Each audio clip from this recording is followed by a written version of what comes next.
Summer on the beat, oh get up and shake your cheeks.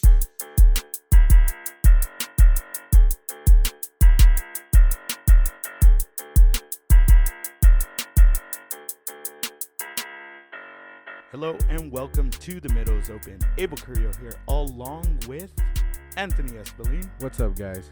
Peter Carrillo. What's up? And today, guys, we're going to be talking football. What kind of football, you're asking? Well, it's going to be high school, because we're going to relive our glory days. Even though none of us played high school football here, it was still a lot of fun just to go see those games.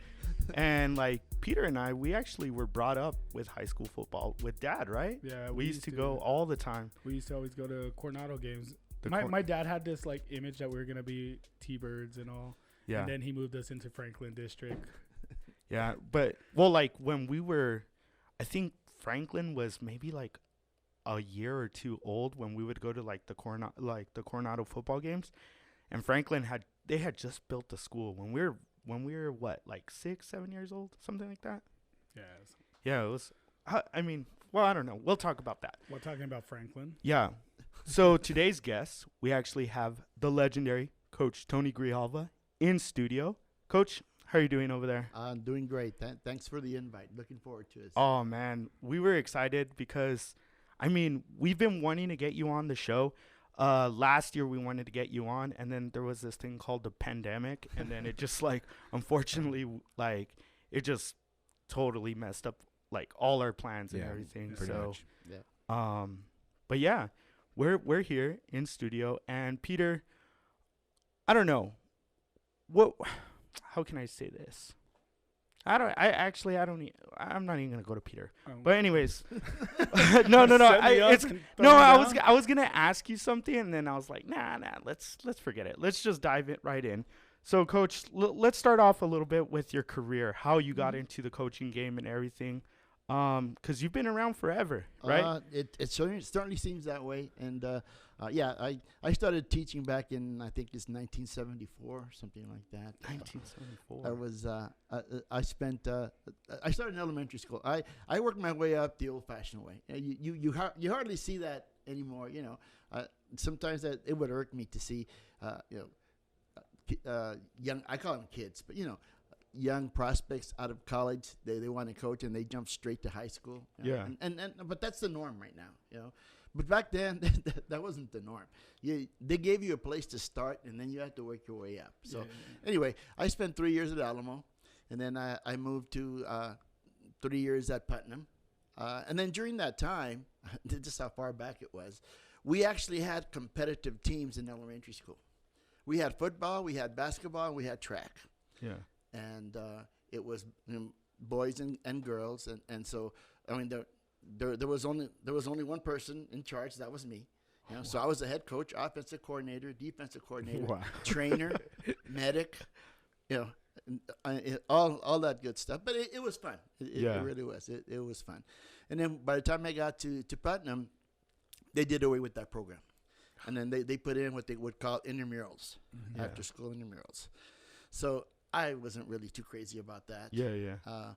And so it just so happened that I happened to talk to another coach. I remember at that time. By this time, it was the early 80s. And I said, well, there's a position open at Lincoln, which is up the street from Putnam. Would you be interested? Sure, I'll go talk to the principal at that time. It was Coach Anderson, Joe Anderson, was the principal over there. He said, sure, you can have 7th grade football. I said, that's great. I finally get to go to an organized, big-time program, instead of this, I'm the hands-on, do everything coach by myself. And then I go and find out, no, you're 7th grade. You don't get any assistants. You don't get any trainers or anything like that. You're on your own, okay? Yeah. And you have, we're talking about that lower field. You have that lower field, okay? So take your 7th graders over there. I'll call you when we need to scrimmage with the 8th grade. But other than that, you stay on that side. Yeah. So I'm going, well, it's what I was doing in elementary, and now it's just 7th grade. But that's where it started. They basically told you go get that field over there with all the stickers and the mosquitoes. Exactly. Somehow the mosquitoes just stopped at that point. the wall of mosquitoes. Yeah. Yeah, But- so it was pretty interesting. And then in a couple of years, I moved up to 8th grade assistant, and then 8th grade. I was never 8th grade head coach, but then the position opened up for 9th grade, and that's where I first met Coach Brooks at that time. Oh, okay.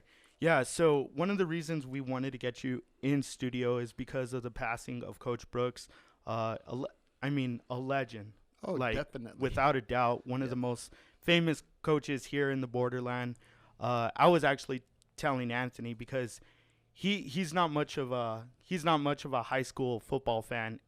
Anthony loves football. He loves the Dallas Cowboys, but he grew up in Portland, Coach. Oh, He knows nothing about Texas high Sure. school football. Yeah, no. Can you explain it to him what Texas high school football is? Where do I start? Because I mean, Anthony, you look at him. He's a big guy. He is. What would he play, Coach? Oh, he'd either be a defensive tackle or an offensive guard. Oh, there you go, something Anthony. like that. Yeah.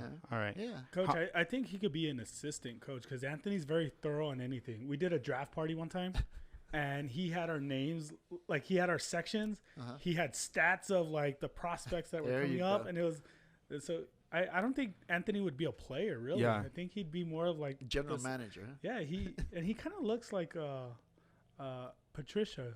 What's his name? Matt Patricia. There we go. Oh yeah. He kind of looks like him, right? Yeah. Like The beard. the Moana version. Yeah.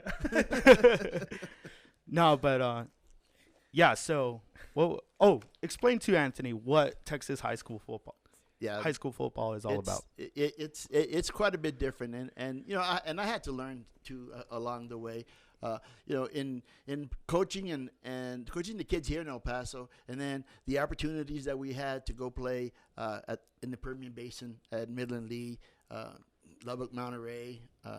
We got a chance to play Euless Trinity in the state playoffs at Texas Stadium. Mm-hmm. And it was at that point that I started to figure out, that's Texas football. Yeah. This is Texas football, El Paso style. Yeah. But you also have Texas football, Dallas style and East Texas style. Yeah. And that's where it really comes in. But nonetheless, Friday nights, and starting in the fall, usually in August, September, that's when people start gearing up for football, and everything points to Friday night, and as we've all heard, Friday Night Lights, and that's what it's all about. Okay, let's talk about Texas high school football, El Paso style. So we talked about Coach Don Brooks. He passed away just last week, and what should we know about Coach Brooks? Because this guy, you go down his resume, this guy was a winner. Mm-hmm. 228 wins in high school football here in El Paso. He had a winning record. He coached for, I think, 40-plus years. Right. 35 of those were at Coronado as the T-Birds head coach. You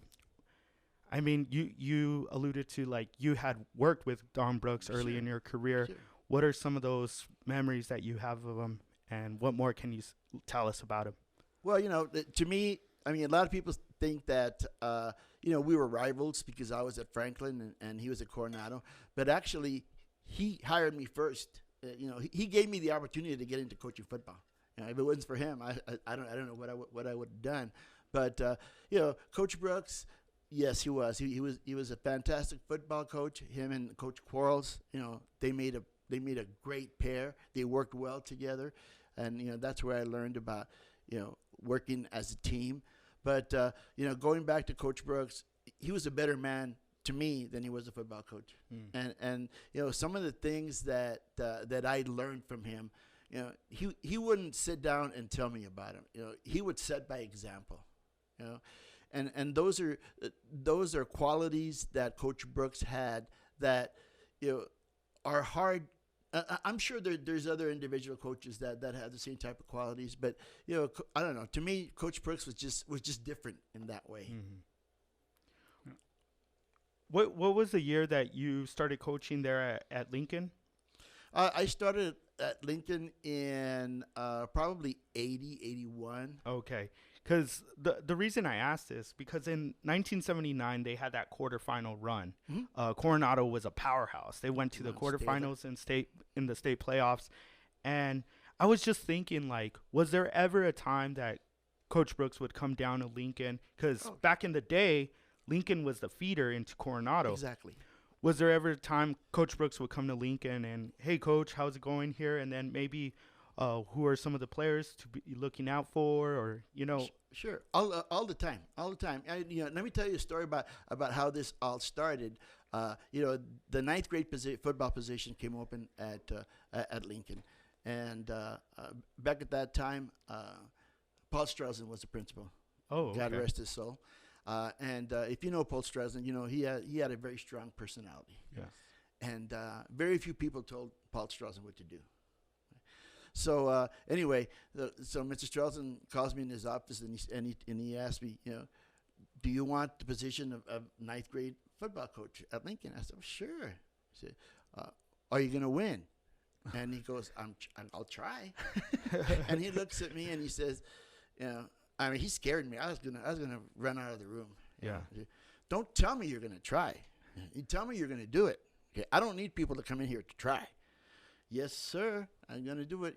And back then, in those days, at Lincoln, we weren't very good. And so I took that as a challenge. Not only that, it was a threat. So anyway, I figured, well, I have the position, and all of a sudden, Coach Brooks called me. He said, you know what? Mr. Strelzin doesn't have the authority to name you as ninth grade coach. Oh, wow. He said, you're going to be on my staff. Okay? I'm the one that makes the assignments. I said, I'm sorry, Coach. I'm stuck in the middle. Yeah. Yeah. I have Paul Strelzin telling me to do this, and I have Coach Brooks telling me to do this. Yeah. So it was tough for a while. So Coach Brooks says, you still have to prove to me that you can coach. Yeah. Sure. That's fine. That's not a problem. So what he did was he asked me, and during that time I lived in the far northeast. So I had to go over Trans Mountain every day to come back to Lincoln. So he says, okay, here's what I want, Coach Brooks tells me. Yeah. I want to meet with you every Friday morning, 6 o'clock at the Village Inn, okay, and tell me what you're going to do for the next week. And you're paying. And so I say, well, that's what I have to do. That's what I have to do. Yeah. And so we did for a whole season. Every Friday, I would meet with Coach Brooks. And we'd sit there. He drank his coffee and had a little bit of breakfast, and he would just listen. At that time, he would just listen. Yeah. He would tell me, okay, what do you plan? And I could, at first I thought he's not listening to me. Yeah. Mm-hmm. But I find out he was listening to me. Yeah. And he was giving me ideas. And then going back, like you said, every Thursday afternoon he'd be at Lincoln. Oh. Okay. And he'd stand under one of the trees over there in the corner, and he'd just sit there and he'd watch. And he knew the players already. Yeah. He knew. He would ask me about the borderline players. The outstanding players he already knew. Yeah, of course. But he sort of gave me that that type of advice. And then I was fortunate. The first couple of years I was there, with Strelzin, we had kids that were probably on Coronado's second best ever high school team. Oscar Lopez, Jody Nally, Matt and Mike Kuhn, Mike Pry, Matt Neeson. Our line in ninth grade, our offensive line was averaged about 6'3", 275. Wow, ninth grade. So we were obviously 10-0. Strelzin always bragged about that, the undefeated ones. And he's like, our team wasn't that good. We were 10-0. And so I think Coach Brooks started to gain more confidence in me in what I was doing. I was running the same system he was. Yeah. So it came to the point where he would ask me, Coach, we're having spring ball. You want to come up and help us? So I would go up, and he usually was defensive back to give me a position, and I'd work individual drills, and that's really how I got involved with Coach Brooks. At that time, Coach Quarles was still there, and I got a chance to see step by step how Coach Quarles prepared for a game, which is was totally amazing to me. I mean, it really was. How so? Well, he'd sit there and he'd break down every play. He'd write down every single play and every single offensive formation, for every team and every week. And he'd do it by himself. He didn't want any help, because it's a tedious job. You break down, in a regular high school game, I'd say you'd have between 80 and 90 plays, And he would do both offense and defense, down and distance, hash marks, everything. And I was just amazed what he was doing. And, and so he and Coach Brooks then get together and figure out the plan. But anyway, going back to those days, so I got a chance to meet and talk to some of his other assistants. I'm sure most of you know Chapi Orozco. That's actually our cousin of ours. Is he really? Yeah. He's a great guy. I mean, he really is. He tells me every year, Tony, this is probably my last. Tony, this is probably, and he's still there. He's still around. It seems like most coaches say that, right? Like, they kind of go around just saying I'm done. And like I was telling you earlier, Peter, most of us coaches that as we've been there. I was there close to 35 years coaching, and you get that mentality that this is life. Mm-hmm. There's nothing else in this world but this. This is all I know, coach football. And then I just got burned out. I really did. I just didn't. What I had for 33 years, that 34th year, I just didn't have it. Yeah. I didn't. And I felt sorry for the kids because, Do you feel like you're doing a disservice to the students? Yeah, exactly. And you could see the disappointment on their face when, that last year we went 5-5, which is at Franklin at that time was unheard of. Yeah. The only good part about that, and to Coach Brooks's chagrin, was that was the year that Coronado Kid was coming in to the West Side Bowl undefeated. They were undefeated. They were 9-0. We were 4-5. Yeah. It wasn't supposed to be a game. Yeah. It was supposed to be a blowout. Yeah. So, as a credit to our kids, we stuck in the game, and we got to the point where they were driving the ball with less than a minute left. They were inside the 5-yard line, and they fumbled. So we recovered, and we won. And Coach Brooks told me then, he would always tell me, but he told me then, he said, you got to quit doing this crap. What did he mean by that? Well, what happened, going back, I hate to be jumping around back and forth. No. Hey, that's what it's all about. But, going back to Lincoln, we had some success at Lincoln, had some good kids that went on to play at Coronado and did well. Yeah. And then 1993 came around, and the district tells us, okay, because before the 9th grade was at Lincoln. Yeah. Okay. So we called it a junior high. It was Lincoln Junior High. Okay. You don't hear junior high word anymore. Yeah, that's it's when middle 6th school. grade was still in elementary as right. well, right? Yeah. Okay. Well, actually Lincoln, on the Lincoln campus, it was from kindergarten to 9th grade. Really? Oh, yeah. Yeah, back at that time. And so anyway, so we had I had nice success at Lincoln. To me, those were some of the best years was at Lincoln. People tell me, why do you want to coach those 7th and 8th graders? Yeah. But they were great. 7th, 8th, and 9th graders, to me. Yeah. I always thought Lincoln had a good culture. Like, we both went to Lincoln. Yeah. We played football there. I was going to ask you about that because I went to Lincoln, and we had really good teams at Lincoln. Yeah. And we had Coach Cruz there at Lincoln. Yes. And he was a great guy. Yeah. Really, I mean, I say he was really fun to play for, but he was a hard ass. Like he was really honest. And I always thought, I mean, maybe I'm wrong. I always thought he was good enough to coach in the high school level, but he just seemed like he loved it. He loved the middle school kids, you know? Yeah. Well, and so I was put in that situation in 93. They told me you could stay at Lincoln and coach 8th grade. Mm. Okay. Or you can move with the 9th grade because we're building a new high school, Franklin High School. And it's going to start in 9th grade. Yeah. So you can either go with them or you can stay here. Okay, and it was also a cut and pay too. So Okay. I figured, nah, I'll give it a shot. I'll give it a shot. So they hired Coach Milton Henry to be the first head football coach at Franklin, and so I had an interview with him. So he hired me. This is the other crazy part. He hired me to go to Franklin, but Coach Brooks says, you're only going to Franklin to coach the Coronado team, because in '93, the first year, there was both. The ninth grade was half Franklin and half Coronado. Oh wow! But in the same building. If you can Really? imagine that. Yeah, that's So I went up there, and in the morning from 6:30 to 9, I would coach the Coronado team.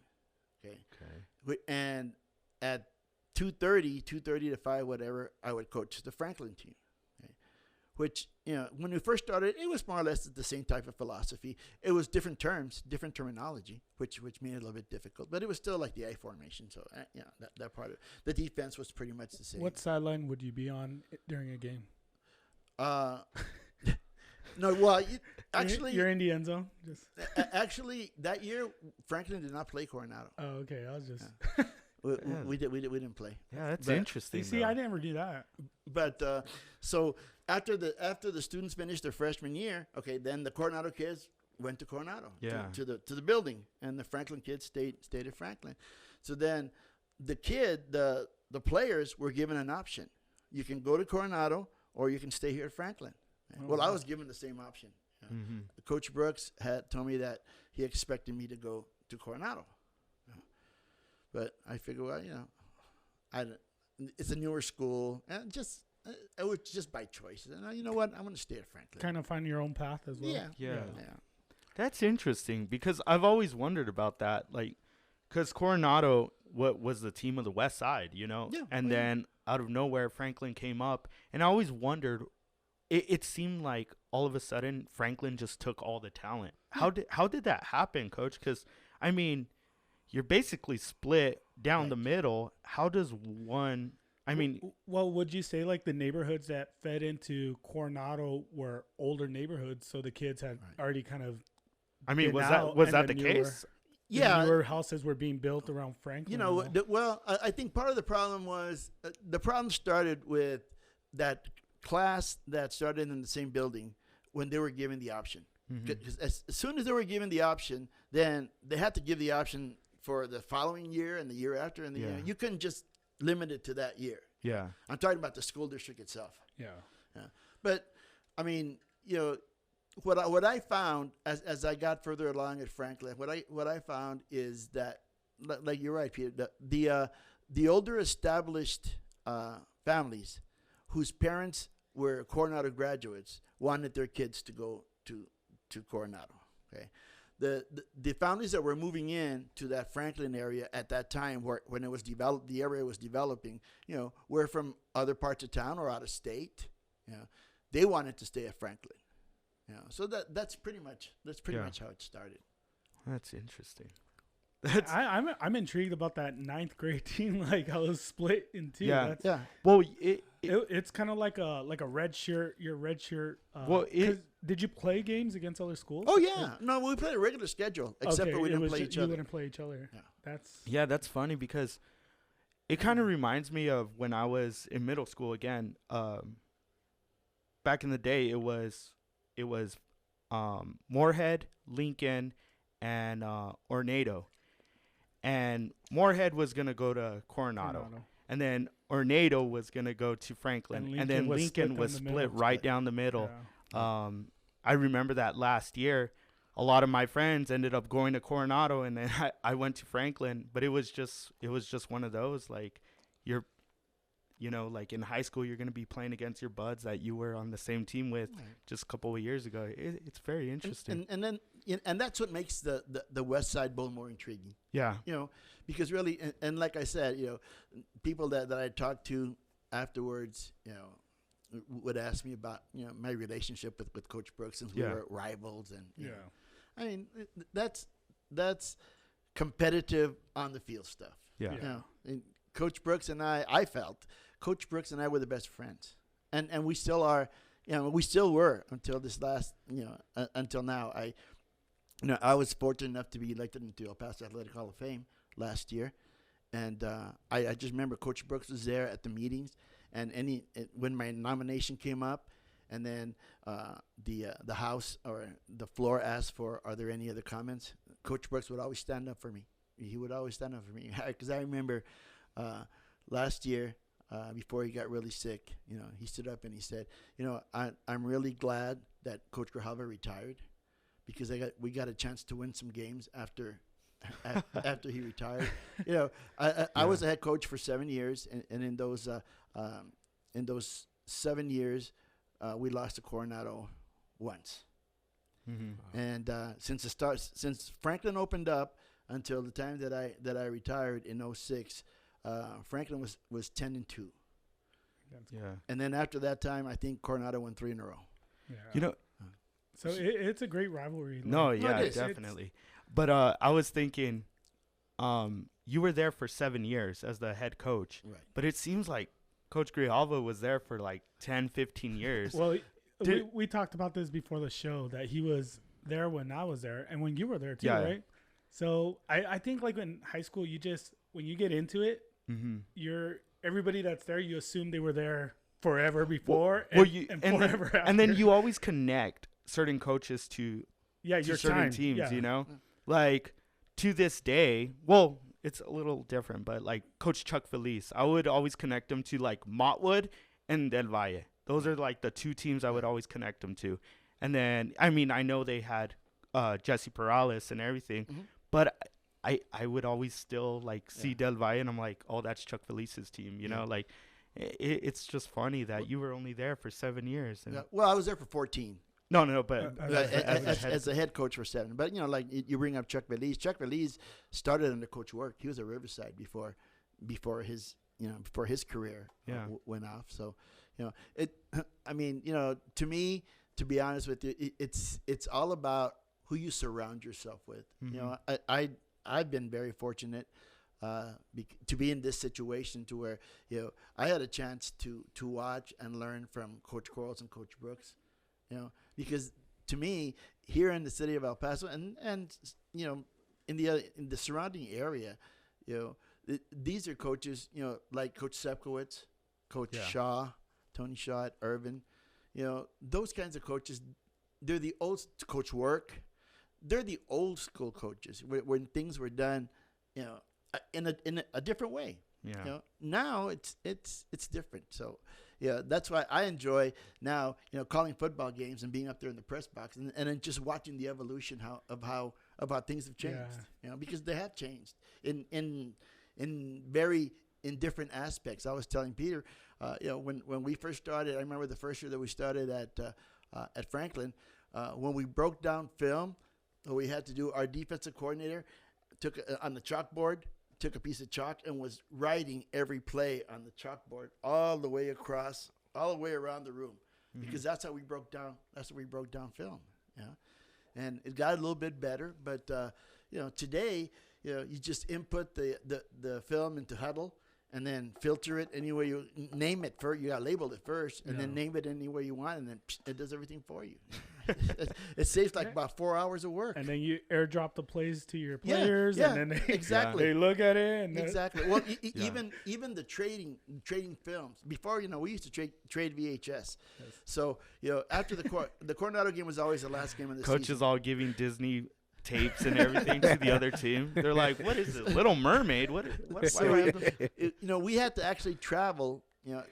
I remember usually the day after we played Coronado, which is usually a Thursday in the West Side Bowl. I had to pop in my car and drive either to Lubbock or to Midland or to San Angelo, because those teams were playing Friday and those were potential opponents for the following week. Oh wow! And we had to actually hand the VHS to them and trade films that way. Now they just press a little button and they send their email. And it's the times have changed. That's times crazy. have changed. That's coaches. Are you bitter about it? Are you bitter about it, Coach? Sounds like you're a little bitter over there. It just there was more, obviously more time spent.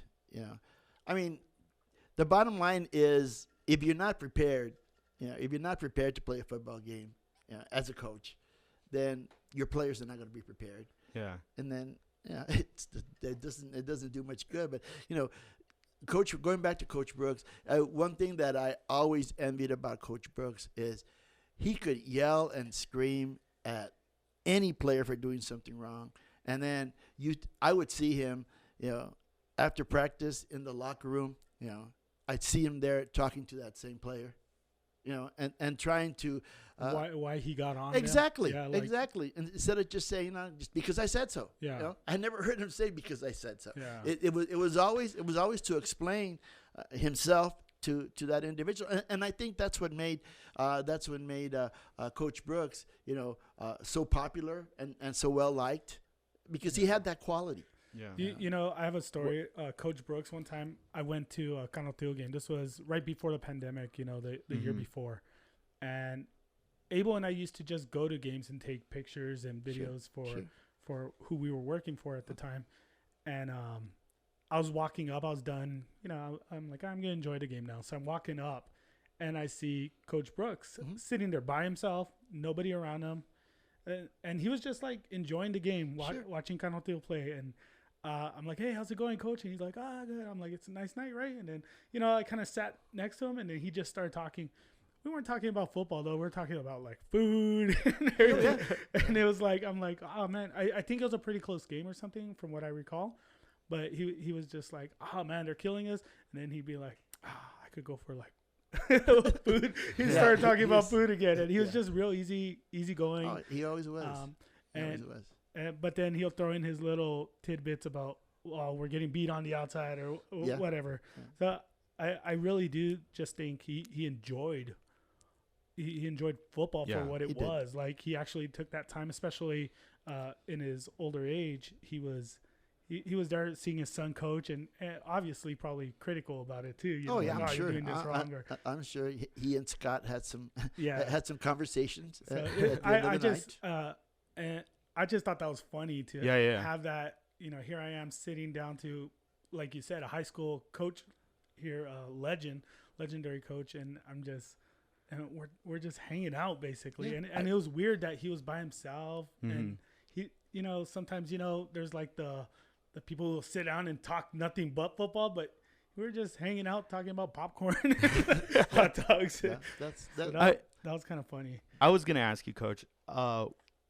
What kind of coach was Coach Brooks? Because, like, in baseball, you tend to hear, like, oh, he's a player's manager. Was Coach Brooks a player's coach? Was he a administration coach? Or was he a parent's coach? And what are the difficulties of trying to balance all of those? Right. Well, Peter and I were talking about this earlier. I give him a lot of credit for spending so much time at Coronado. But I think he was so well respected because, the parents are different. Mm-hmm. Yeah, and at Franklin they're different, and so you have to deal with that side of it. Coach Brooks, I never saw him or heard him raise his voice to any booster club or parent. I mean, he would sit down and explain the situation to him. That's where I learned. That's where I learned it from, because to me early on, you can ask some of the kids that I had at Lincoln. I don't remember what happened one time. So I heard one of the kids say, "Coach is an asshole," so I told the kids, you know what, that's good, because if you don't call me an asshole, I'm not doing my job. You're not there to be their friend. I'm trying to instill the discipline in you, and teach you to develop. And in this situation, in the game of football, it's a great way to learn. But Coach Brooks is not like that. He was a little bit. He was more of a player's coach. He really was. Yeah. I mean, but the kids, his players knew when they screwed up. He got to the point in his career where he really didn't have to say anything. It's just the look that he gave. Yeah. That was enough. Yeah. That was enough for the and I mean, I actually saw players that would come up at the end of the game or at the end of practice and apologize to Coach Brooks. I'm sorry, I didn't do this, I didn't do it that way. I was gonna say, Coach Brooks was there for what did you say, 35 years at Coronado. that loyalty to a program isn't seen nowadays anymore, right? Not Because and I'm sure he had offers to go other places. Sure. But that loyalty, it kind of is instilled with his son, because you see him at Conoteo, Right. and it looks like he's going to be there for definitely. for the end of his career. Definitely. But a lot of coaches, the new age coaches, they're looking for that big bite, you Right. know? And we've seen some good El Paso coaches that we thought, they could probably change the program, change the El Paso football mentality, and then they end up going off Right. to another school throughout the state. And I think Coach Brooks is a great example of like, well, we got to keep that here. Well, we got to evolve within, opposed to always looking for somebody to come in and change it, right? I don't know what you guys feel about that. I think it's a little difficult though, because we've had a lot of those coaches that have, not overstayed their welcome, but they've been at a program for a very long time, and it's almost like, when's this guy going to retire, Yeah. And there's always these coaches in waiting, and they never get that opportunity, and then they end up, having to go to another school when they were the next in line or whatever.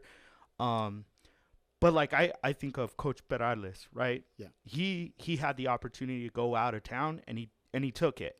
And like you have to give that guy like a hand, because there are a lot of coaches that they're comfortable here. Sure. They're comfortable here. We have great food, good looking women. We got like just the best city in the state of Texas. I mean, here in Texas,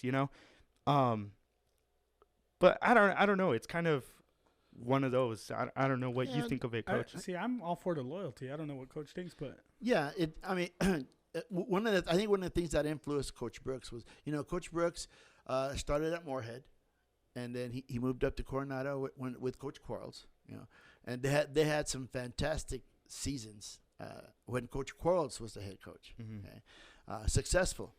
So Coach Quarles had the opportunity. He went to Lubbock Coronado. He got offered a job at Lubbock Coronado, and he took it. Coach Brooks did not go with him. Coach Brooks stayed. And that's when he was named the head coach at Coronado. Things didn't go so well with Coach Quarles at Lubbock, and like I said, I mean, Coach Quarles was I've never met a coach as smart as Coach Quarles. Just natural.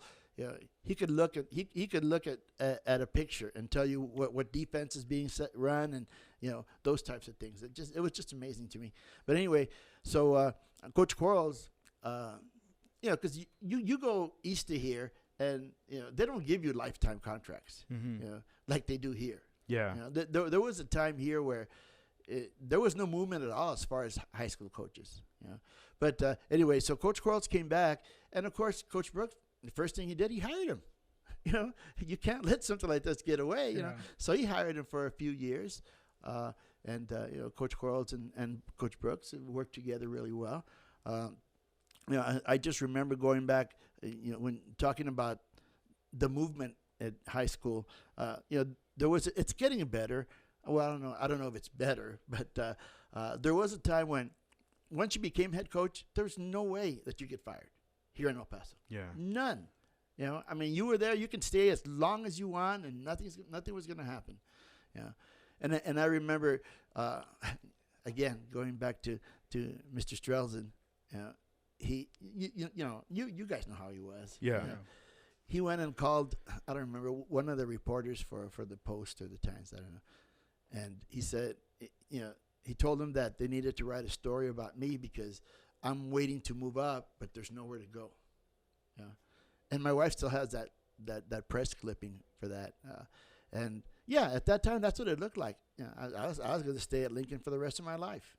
And that was fine with me. I didn't. Yeah. That wasn't. Today it's different. In fact, it's gotten beyond that to the point where there are situations like Coach Perales. I mean, you have to factor in a lot into your decision to move. For me, I had the opportunity to go to. I was offered the offensive coordinator at Midland Lee, but I can't. To me personally, I can't pick up my family and tell them, you know what, we're moving. Yeah. That's not me. I mean, Coach Parades, I think, had a different situation where he had the opportunity to do that, and it's great for him. Yeah. And before long, he's already starting to build that nominal force program, and he'll continue to. He really will. But for some people, for me, this is like my comfort zone, and yeah. Do you think it's a young man's game to be moving, or I mean, because you were already a little bit later in your career. Right. There's, I mean, like you said, you don't want to pick up your family and go to a small city like Midland, Where by the way, they're only going to give you 3 years. Yeah. They give the head coach 3 years, so the assistants get 3 years. So if they don't see any improvement, you're out. You're done. 3 years if you're lucky. They have that oil money. Yeah, They could buy out your contract right there, and they'll be like, okay, see you later. We'll get somebody else. Yeah. No, that's wild because so we actually interviewed. I don't know if you're familiar with Sean Razloznik. Oh, sure. Okay, Sure. so we interviewed Sean earlier in the week because he actually played under Coach Brooks. He did. But he's one of those young coaches that's Yes, he trying to is. make a name for himself. Uh-huh. And right now he's at Southlake Carroll. Mm-hmm. And he worked his way up. He was here in El Paso. He He coached was. for a couple of teams here in El Paso. Then he went to Mansfield Summit. Now he's at Southlake Carroll. And he actually has a little message for you because we told him that you were going to be in studio. Yeah. And we're like, hey, Sean, because he played at Coronado. Yeah. I was like, is there anything you want to tell Coach Grijalva? And I don't know, Anthony, are you going to pull it up right now? Yeah. So let's pull it up and let's see what Sean said. All right. Where is it, Anthony? Let's show those producing skills. Hold on, let me just turn the volume up.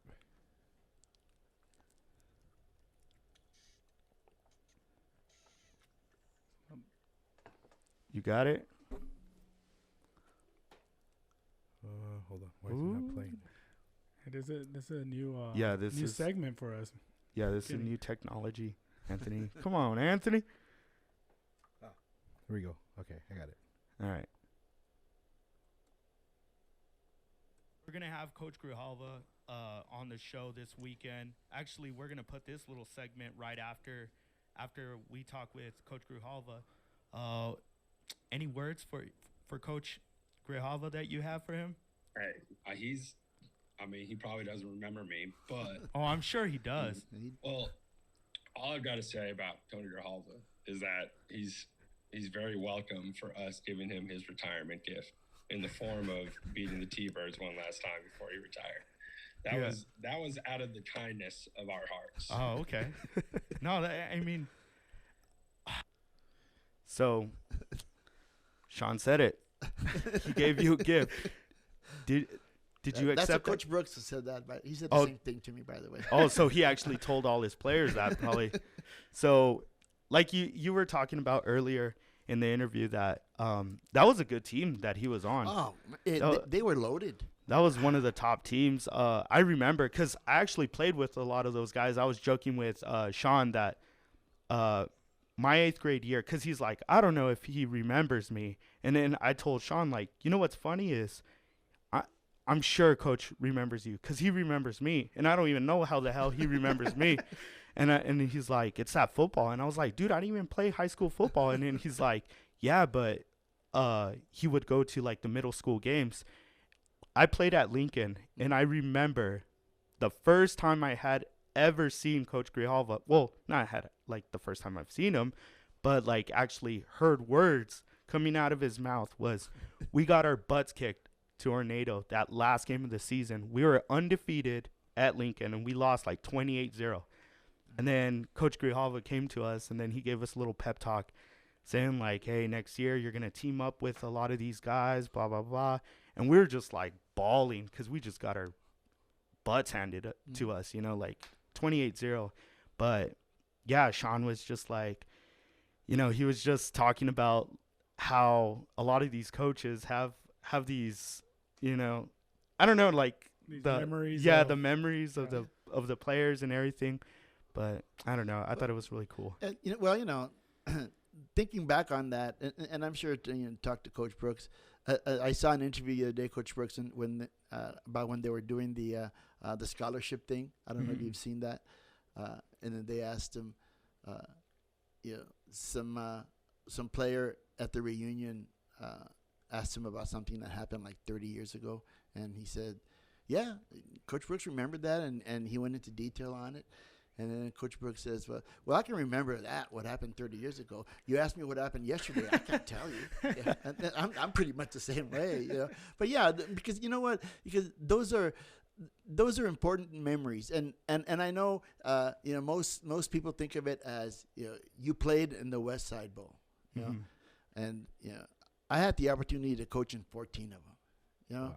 And it's special. It is. It's just special. You know, you look at the situation like with other high schools. You know, how many times does Bowie or Jeff or Mountwood? The only time Mountwood played in the Sun Bowl was when they played us. You know, those types of things. So you know, and that's what I try to tell our kids. You know, as soon as we stepped on that turf, and you know, try and get them to realize that, you know, it was special, because it was. Yeah. You know? And so, you know, little things that happen here and there, you know, you remember those things. Yeah. You know? How is it different coaching on the West Side than it is any other part of the city?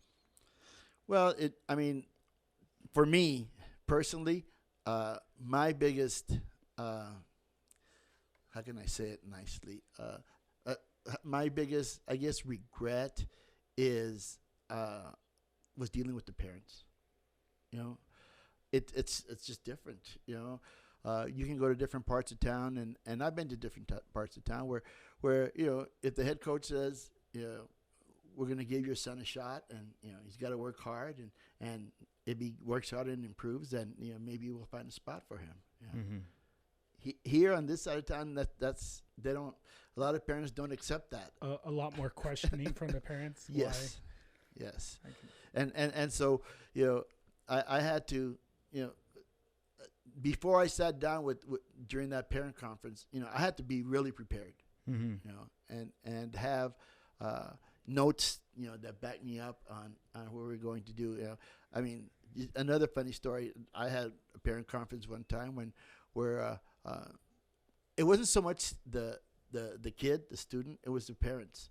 So we had a parent conference, and it was at Franklin. It was in the main front office, and so I see this man walking in with a box of trophies, you know, all kinds of trophies, because he wanted to show me that his son, when he was 8 and 9 years old, you know, was MVP and, you know, league champions and all that, you know. And I mean, you know, he just didn't understand the concept of, and that was great. I mean, there's nothing wrong with that. You know? But that was back then, okay, with the different level of competition.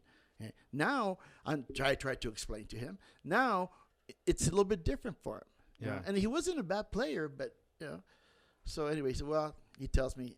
Well, he forgot that kids hit puberty, and then it's like your son stayed the same height, same speed, while everyone kind of progressed. No, he says, well, you know, I'm gonna pull him out. I'm gonna take him to Coronado. I said, you know, you do what you need to do. I was never the type. Yeah, that's one thing that was always going on. You know, in the background was about, you know, going to Coronado, going to Franklin. You go to Franklin, okay, you don't get a chance to play, go to Coronado. Okay, and because, as you say, these kids grew up together. Yeah, they know each other. Did you ever lose a lot of players that you're like, man, I wish I had that guy back? Or luckily, I did not. No. That's one thing that Coach Brooks and I would always talk about, you know, because he would be losing the players, and then the redistricting lines, and then the different rules, and you know, I mean, to this day, they're still arguing about that. Yeah. So are you a fan of the open district now? You know, it has its good points, but it also has its drawbacks. You know, when you look at the more elite athletes, I think it's to their advantage, because they can all end up in one. Yeah, but it's a disadvantage for these individuals that maybe are not at that level, but they have a chance to develop. You know, I mean, one of the things that I'm more proud of at Lincoln, for example, is that, you go to Lincoln and you see the student population that come from Sandoval. They come from the Upper Valley, the big homes and the Willows and all that. But, at Lincoln, and I told my kids early on, once you cross that door to get into this locker room, everybody's the same. Yeah. You're not any different than anybody else. I always thought that was a big misconception that people had for the West Side. Yeah. That everyone's well off. Mm-hmm. And then you mentioned Sandoval, Moorhead had the Jackies, Right. Machuca. Yep. And we always talk about that those kids and the neighborhoods like this that are hardworking middle class. Sure. We went to the schools with the big money. Right. So you do get lost, but there was this, you'd have a friend who was very low income, and then you had a friend who was mansion houses. So all in the same classroom. Right. And that was a unique thing about this part of town. And the thing that I had to walk the line on was, trying to explain to parents, everything's equal. Yeah. On that football field and on this football team, everything's equal. If your son busts his butt and is good enough to start, then he's going to play. I never asked a student where do they live or where do they come from. That was unimportant. That did not matter.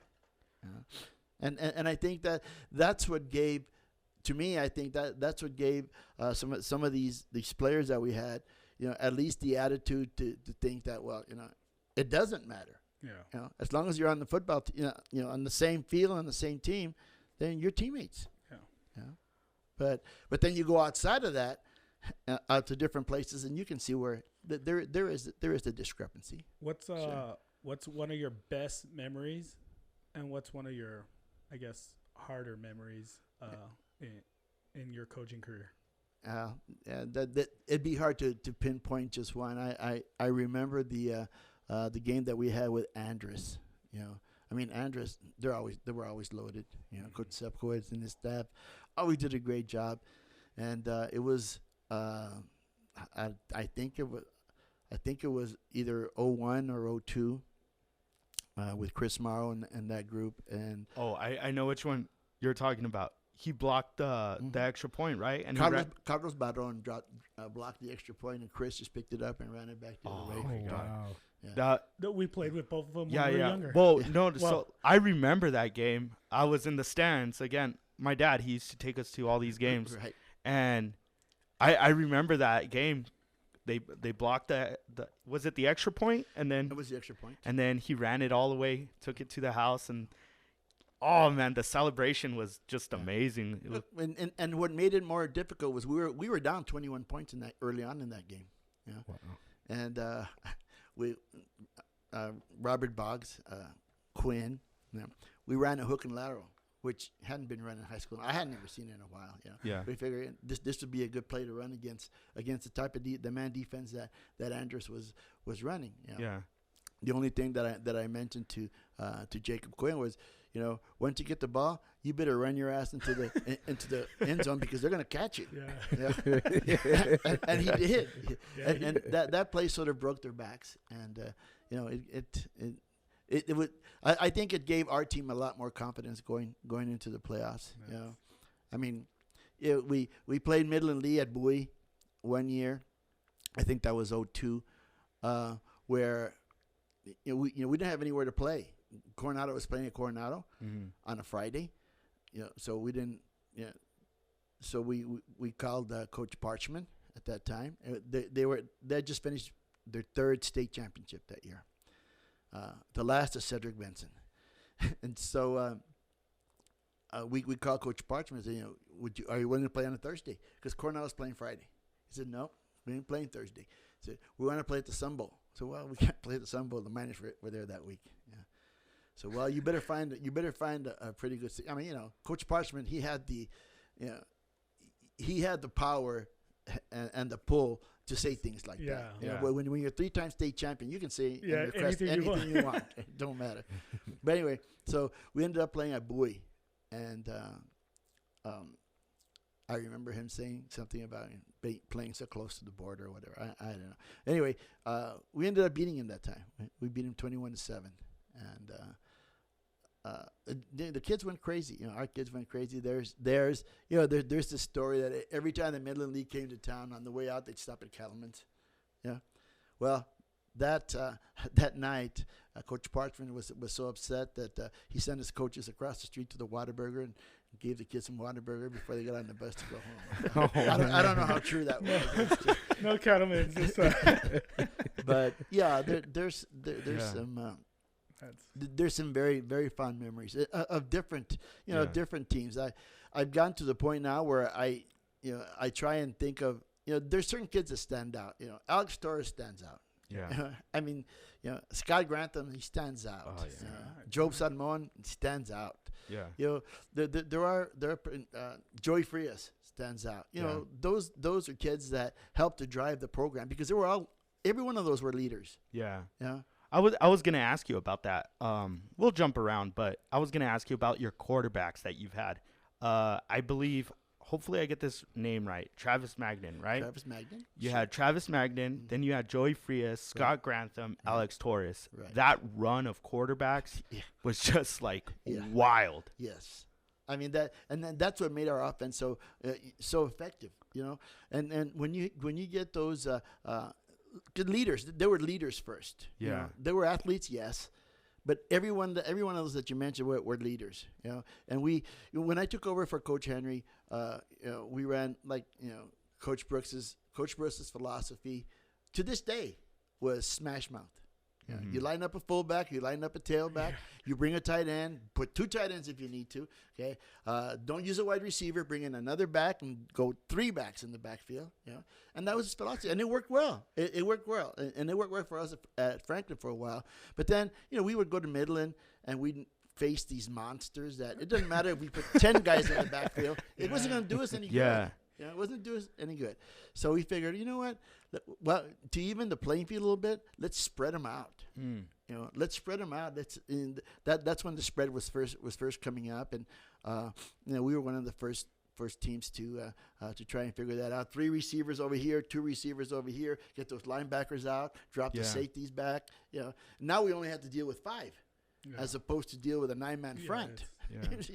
To me, it made better sense. But the key was you needed somebody to run that offense. And that's where those names come in. Yeah, all those guys were very, very smart on the field. Because I was thinking about it. From Travis all the way up to Alex, the team evolved. Sure. The team evolved. You had, like you said, you had the fullback. You had your running back, the big running back like Job Someone, and like some of these quick guys as well.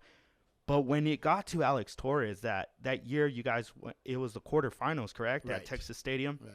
When you got to Alex Torres, that guy was an all-around athlete. He was not a quarterback. Yeah, but when did you know that you could put Alex at quarterback and run that type of offense? Well, the year before in 2004, I think, or 5, I don't remember, was Scotty's last year. Yeah. To me, Scott Grantham was the most intelligent quarterback I have ever coached.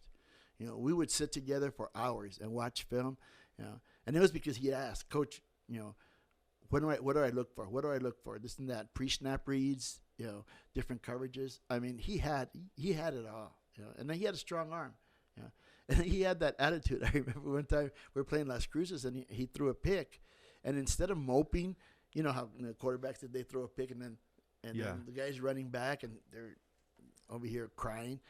He runs after that guy and he knocks the crap out of him in the sideline. And I think that guy that intercepted said, "Well, shit, I'm not going to intercept this ball. He's going to kill me." Right? But anyway, Scotty was like that. That's part of what he did. Joey Frias. He understood, of course, because of his dad, and the experience that his dad gave him. He understood those kind of, the coverages and everything.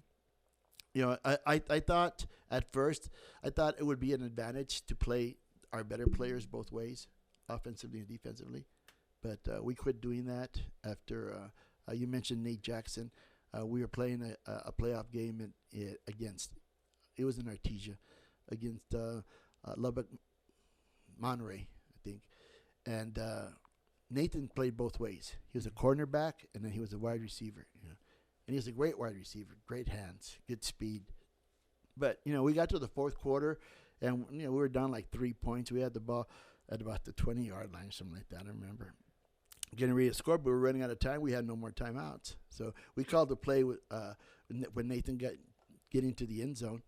And, he juked the defender, got in the end zone. Joey threw it a little bit over his head, but it was catches that I'd seen Nathan make before. And he just couldn't do it. He was winded. But yeah, he was just so tired. Yeah. He played 4 quarters. And Wow. I couldn't blame him. I know he felt bad, and I know he heard it from some of his teammates. But it was my fault for putting him in that situation where he had to play both ways. So after that, we'd never let anybody play both ways. But which is different philosophy than a lot of others coaches have. Everybody has their own way of thinking. But yeah, Alex. So Scotty graduated. So now we're coming up on this next year, and we got a great team. Blake Watt is down there. Good running back. We had some great wide receivers, including Alex. But then, we figured, so who's going to get the ball to Alex? Nobody will be able to throw it to him. Nobody will. We did not develop anybody with the experience of Scotty, or at least to give an opportunity for Alex to catch the ball. What was it that you guys didn't develop anyone as good as Scotty, or Scotty was just that good and you weren't going to be able to, you were spoiled? Well, Scotty was the first quarterback at Franklin that started as a sophomore. Yeah. He played as a sophomore, started as a junior. We did have somebody in the wings after Scotty, but he moved out of town. His family for work or something moved, so that left a void. I didn't know that we had to develop 2 other quarterbacks just in case that situation happened, because they had never happened to us before. So that's how that came about. But how did Alex adapt to it? I mean, because he was the man at wide receiver. He was probably the city's best wide receiver. Yeah. And then to come in and play quarterback, a new position. Right. I mean, we know he's a great athlete, but now being the QB. Yeah. Well, we had to make some adjustments offensively. If you look at our season that year, we didn't throw the ball as much. Because, like I said, Alex wasn't a quarterback. He could throw the ball, but he was a quarterback at the freshman level. But then he broke his wrist, and he never played quarterback again. But we just had to change. We had to change the offense a little bit. We went more to an option read type of offense, with Alex handling the ball, actually having the ball in his hands. And then we had Blake, who was down there also. So we ran those read options, where we'd fake it to Blake, and then Alex would keep it, or hand it off, and it just confused the defense. Yeah. And then, because we had some very good offensive linemen that knew the blocking schemes and what they needed to get done. So it just all came together. It caught up with us in Dallas against Euless. Trinity. Yeah. That's where. Was that when Trevor Vitito was playing with Euless Trinity? Right. Yeah. So I was thinking, you had a lot of talent. Yes. You mentioned the 01 season. Also, you had that 04 season when you guys were 10-2, 6-1 in district. You guys had monsters like Sean Quinn, Job Salmon, Clayton Bird. You talked about Scott Grantham and everything. Then you move over to the 06 season where you had, of course, Alex Torres, and that was the team that went all the way to the quarterfinals. But do you ever feel that there were players that you coached that could have been D1 players? Oh, definitely. And what responsibility do you have as a head coach to kind of get their name out there? And does El Paso players, or your players in particular, did they get the credit that they deserved? Definitely not. I mean, times have changed. Right now, you hear and read about so many players getting D2 offers. And I mean, of course, the internet has changed a lot of that. Yeah. The combine that they bring in now, that they would have had that combine back in 01, 02. I'm sure Franklin would have had at least 5 or 6 players every year that would have signed up. Back then, there wasn't. I had to get on the phone and I had to call coaches and I had to send film. Even with Scott, I finally got around to Coach Mummy was the head coach at New Mexico State that year. Scott really hadn't gotten any feelers at all, which surprised the heck out of me. And so Coach Mummy sent his defensive coordinator. Gosh, I can't remember his name. He used to play for the Pittsburgh Steelers, and he came down to Franklin because he was looking at someone else. I don't remember who it was. It was a defensive player, but as he was looking at film, he saw Scott. And he saw Scott throwing the ball, and he says, "Is this a senior quarterback?" I said, "Yeah." Named Scott Grantham, and I gave him some stats and stuff like that. He said, "Well, Coach Mummy, why don't you take a look at him?" So okay, so I gave him some tape. He went home. The very next day, Coach Mummy calls me up and says, "How can I get a hold of Scott? I want to offer him. How many offers does he have?" I said, "He doesn't have any." And that's just one instant. There were others. There were a lot of people after Clayton Bird. He was a monster. The same with Job. But that didn't pan out, and it was mostly because of grades. It was academic situations. So, no, it's tough because I was thinking, Peter and I, we've had the privilege of covering high school football for the past 3 years now, and there have been players that we've seen right away. We're like, man, that guy has a lot of talent. He's going to be getting D1 offers. But then there's been some players where, we love our El Paso talent, but we hear that certain guys are getting offers from schools that are in the SEC and stuff like that. Right. And I was like, man, either I was a fanboy with Franklin or, there's opportunity nowadays. There is. Yeah, because a lot more. And is it because of technology? Is it of the work, like you mentioned, the combine that they have here in town, the All-Star game? Because they've had that All-Star game for a while now, but it's an exhibition. How much can you really get out of it? Exactly. So, what exactly is really pushing that talent? One thing I've seen on certain coaches, because I've seen both sides. Some of the coaches nowadays, and I say some of the newer ones, they attach their brand to a certain player. And you could agree or disagree. I won't say names or programs, but I think they attach their brand to that player, and they want that player to get the exposure in the sense that they get a chance to move on themselves. And I, like I said, in my mind, I know who I'm talking about.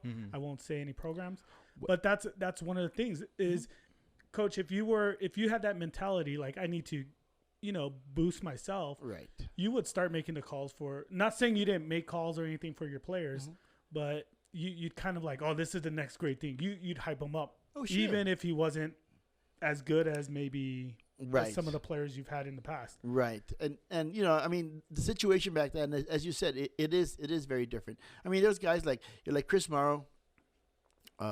I didn't have to do really a whole lot for Chris. Coach Price saw him, or I think it was Jeff Banks at that time that came to recruit him, and that was open and shut. One thing about Chris is he was a likable guy, though. He was. Like the second you were in that room with him, he stuck on you. He's different. He was someone that. Well, not only that, he was a good football player. Yeah, of course. But back then, we had to, I would have to call the player in, and we had to sit down in front of a VCR and manually go through different plays to splice together a video.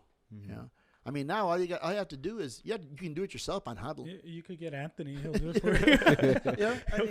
It takes no time at all. And then the other drawback that we had back then was, there was some players that were offered, not just here but throughout the city, that would be offered to smaller schools, like in Montana and North Dakota and things like that, and maybe they figured that they couldn't figure how cold it was going to be up there, and they play for 1 year and then they come back home, So then I would call the coach again and he said, "Nah, you know what? Some of those kids from El Paso, they're not going to stay. So I'm not going to waste my time with them." That's how, I actually Really? got that Yeah. from one of the Yeah, coaches. I could see that. yeah. now. That's interesting. So, so it was harder. It was harder to promote. It was easier to promote around here in this area, but I mean, in this area you got, Texas Tech, and you got, of course UT, and going west, Arizona State. Yeah. But Yeah.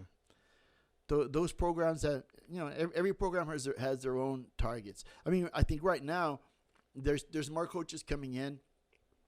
When I was coaching, when we would have spring ball, and that's when some of these regional schools would come in. Texas Tech would come to Franklin every year, and the coach would sit down there. It was usually a defensive coach, and he would stay for the whole session and the whole practice, and he would ask me about so and so. Seniors, juniors. Do you have any juniors? And send me tape on those. But that was few and far between that would happen. If there was a big recruit here in town that bigger schools would want to see, then they would visit all the other schools. Yeah. But that's about the only way that scouts would happen. Now it's just I mean, I had a kid that went to Lincoln. He was an athlete. His name was Michael Cooper. Okay, he went to Coronado for 1 year, and then he had long blonde locks. And I think at that time, Coach Brooks didn't allow the long hair, so he didn't play. Anyway, so he had a son, Tristan, that played at Andress, that got a scholarship to Arizona. He just graduated. And then now he has Jeremiah Cooper, his youngest son, who's got like 25 D1 scholarships offers already, and he's going into his senior year. Oh, wow. Yeah. So, yeah, things are quite a bit different in that sense. Yeah. Yeah. No, that's crazy. What do you see in the future for El Paso football? I mean, COVID happened this past year. Yeah, that's but most of the state, other than our region, was still almost full force, you could say. Oh, yeah. So we basically lost a whole year. Right. Some programs that were going to be juniors that are seniors now, they lost a whole year. Yes, they did. And then it was under heavy restrictions, even to this day, Correct. that they're not getting the full potential of their workouts or anything. No. How bad does that hurt the city and individual programs here in the city? Yeah, it's. I thought here in El Paso that there were certain programs that were making pretty good progress. Not, I wouldn't say ready to compete for a state title, but getting up there to the point where they would be competitive against the Permian Basin and maybe further into East Texas. But after this last year, when you had teams that they had to suspend their off-season workouts, they had to suspend their 7-on-7. Some of them had to suspend spring ball. So if you do that and have the kids just sit around for a year and try and bring them back, it's like starting at ground zero and starting all over again. Yeah. And I think that's what's going to happen this year as far as that goes. You start looking into the playoffs. I mean, I was really disappointed last year not being able to work any games at all. It's just nothing. I mean, it was dead. It was bad. miserable. We were. It Abel and was, I were just like, gosh. It was totally miserable. But then when they got to the playoffs that they had, I watched teams like Midland Lee. They played 10 games. Yeah. In the season, and they went up against, I think it was Montwood, who played 4. I mean, there was no comparison. No. Yeah, you can't compare the two. Again, we interviewed Sean Razloznik. Yeah. They went 12-2. Mhm.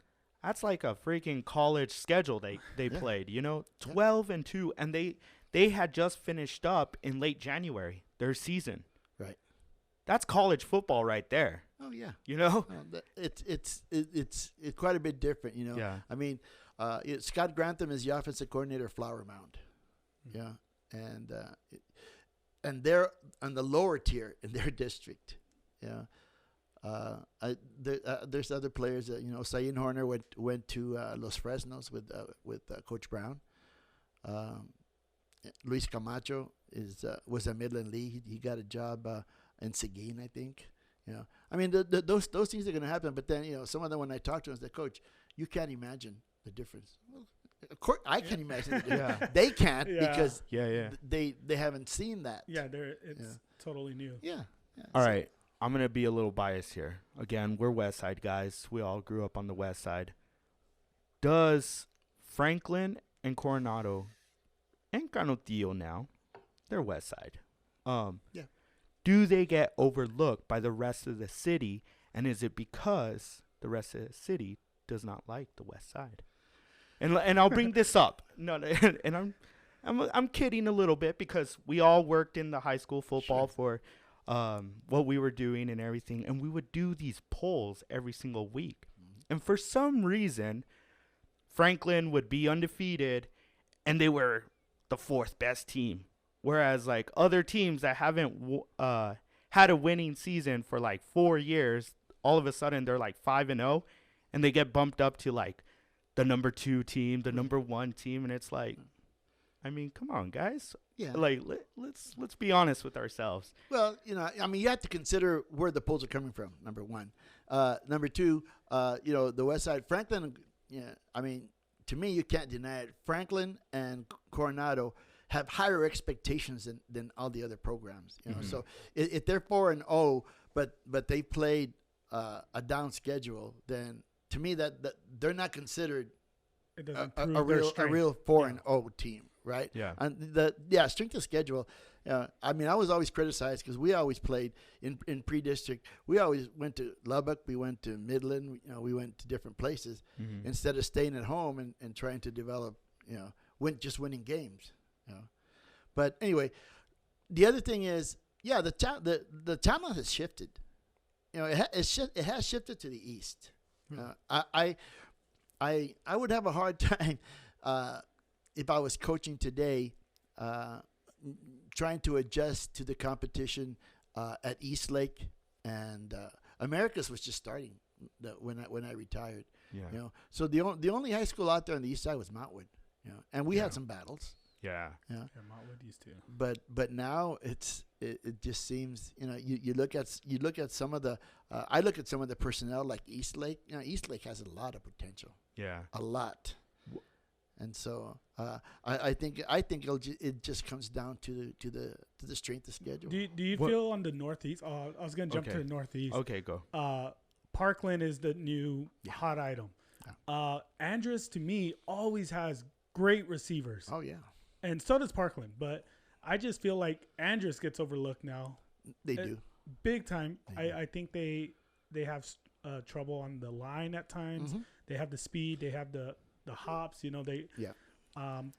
but they always get overlooked by Parkland. I think there's, again, just the expansion of like what Coach was talking about, and just like the amount of schools and everything. What I was gonna ask Coach about was the West Side. Okay, so what's going? No, and I'm being serious here. Canutillo in my opinion, has a really good opportunity to be a powerhouse because of the expansion. Like you mentioned, on the east side, it's expanding like that. Don't ever build another. Don't ever build another high school in the Canutillo district because coming up they will. But they shouldn't, Coach. They should have 4 teams and hire you as the 9th grade coach. Yeah, I'm being serious. No, that's true. Well, do you know the history of Southlake Carroll? Southlake Carroll, every year they vote on let's build another high school, and every year it's voted down. Yeah, they just add another floor to their school. They have a reason for that. Because I mean, let's be honest. Yeah. That district, it's blowing up. If Canutillo did that, I think they'd compete down the line. They would still compete. I mean, and then when was it? Like about 4 or 5 years ago, they had that state run where they went all the way to the Final Four. They did. And the team was a very good team, but they weren't a great team. No. They played hard. And those kids consistent. Exactly. They played good defense. They had a lot of heart.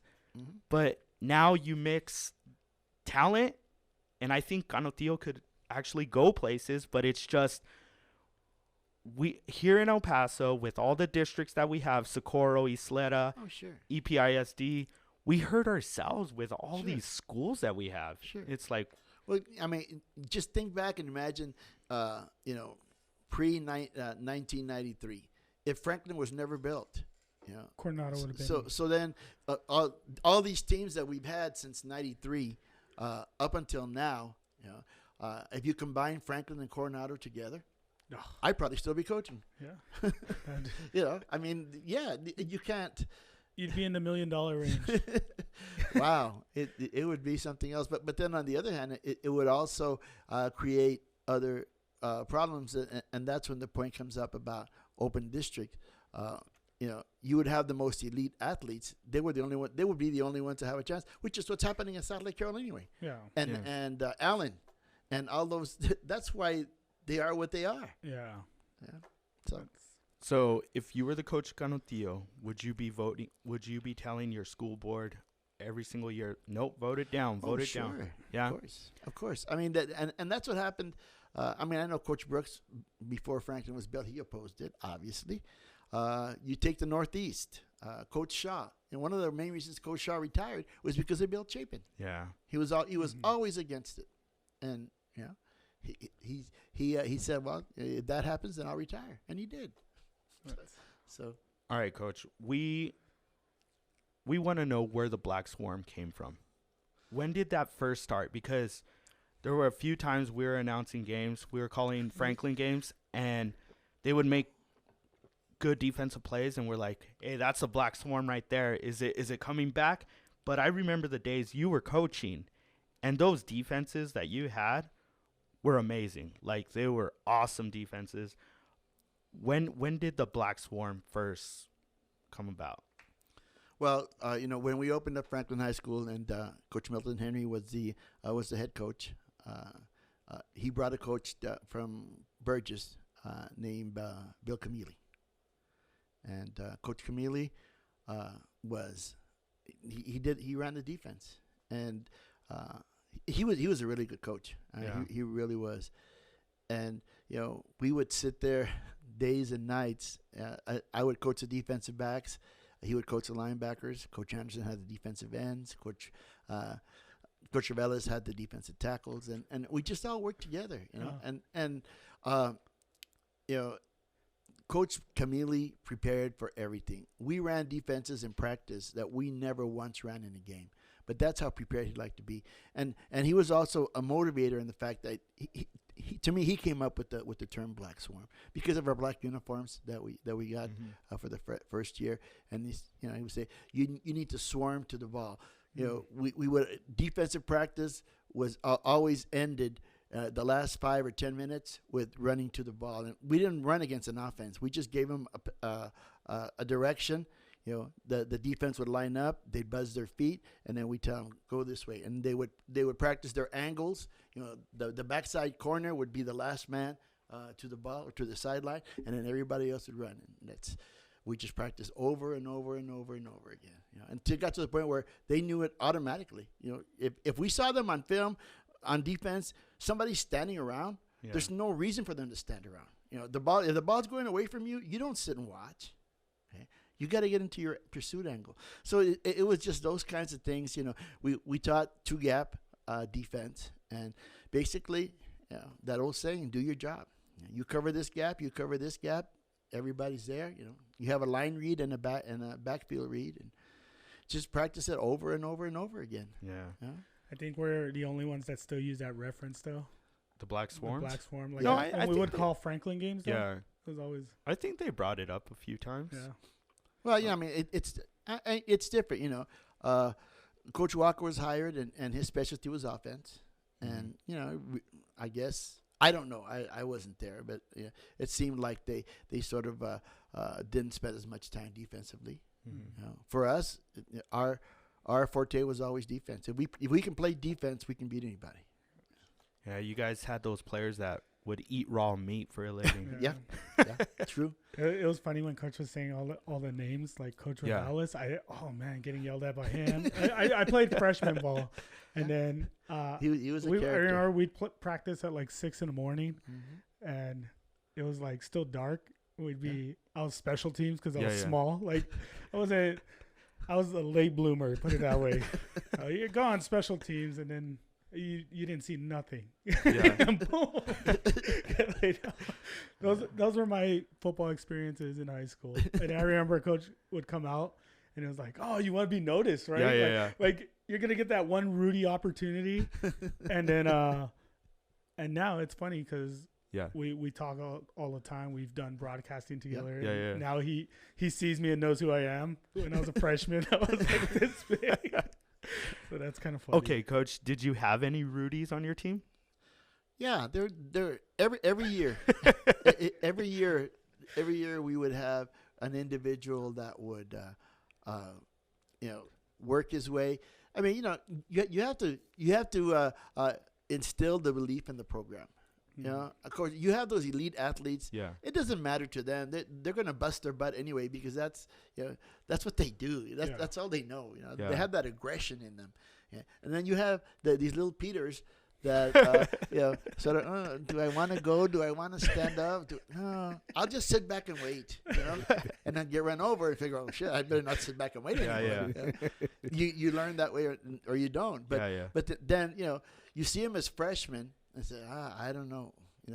As coaches, we sit there. I don't know about this guy. I don't know about this Have guy. you thought about the dance team? Or But then, as you see them develop their sophomore year on JV, and then their junior year, some of them on JV and some of them on varsity, and then by the time they get to seniors, I mean, they're running, especially on defense. They run because they were taught so well, they were coached so well that it was automatic to them. We never had to change anything. I did that 1 year that I was defensive coordinator for 1 year, and we shut out district. But granted, it was not the same district that we have now. Mm-hmm. But 214-0 in district. oh, dang. And I was defensive coordinator. That's where the Black Swarm was. I think I called a blitz twice, maybe all season. Everything else was do your job, Really? fill your gap. Containment. Yeah. That's pretty much it. That's crazy. Yeah. But yeah, you talk about that, Rudy's. This happened at Lincoln. This situation that when I would talk at football clinics, I would always start with this story. We had this kid that came from Mexico, didn't know any English at all, but he was a good athlete. Good-looking athlete, long strides, and everything. Maybe he wanted to come out for football. Man, maybe we can put him at wide receiver. Okay, so he put him at wide receiver, but he didn't know the offense. He didn't understand the turns or anything. So I figured, I got to find a good place for him, and I figure, okay, we'll put him for the 2-minute offense because he's the receiver. So we'll line him up out there. We'll tell him right or left. Line him up there in the slot. And have him make a move and run his pattern, and we'll throw him the ball. So, we would do our pregame on Fridays because we played on Saturday mornings. So, it was without a defense, just the offense, doing 2 minute. So we would tell him, okay, you run your pattern, okay. Usually it was corner post, and throw him the ball. Okay, you catch the ball, you put it down. The offense runs up to the ball, and then we go. It's 2 minutes. Keep going. So it's great. He would do great. He had good hands.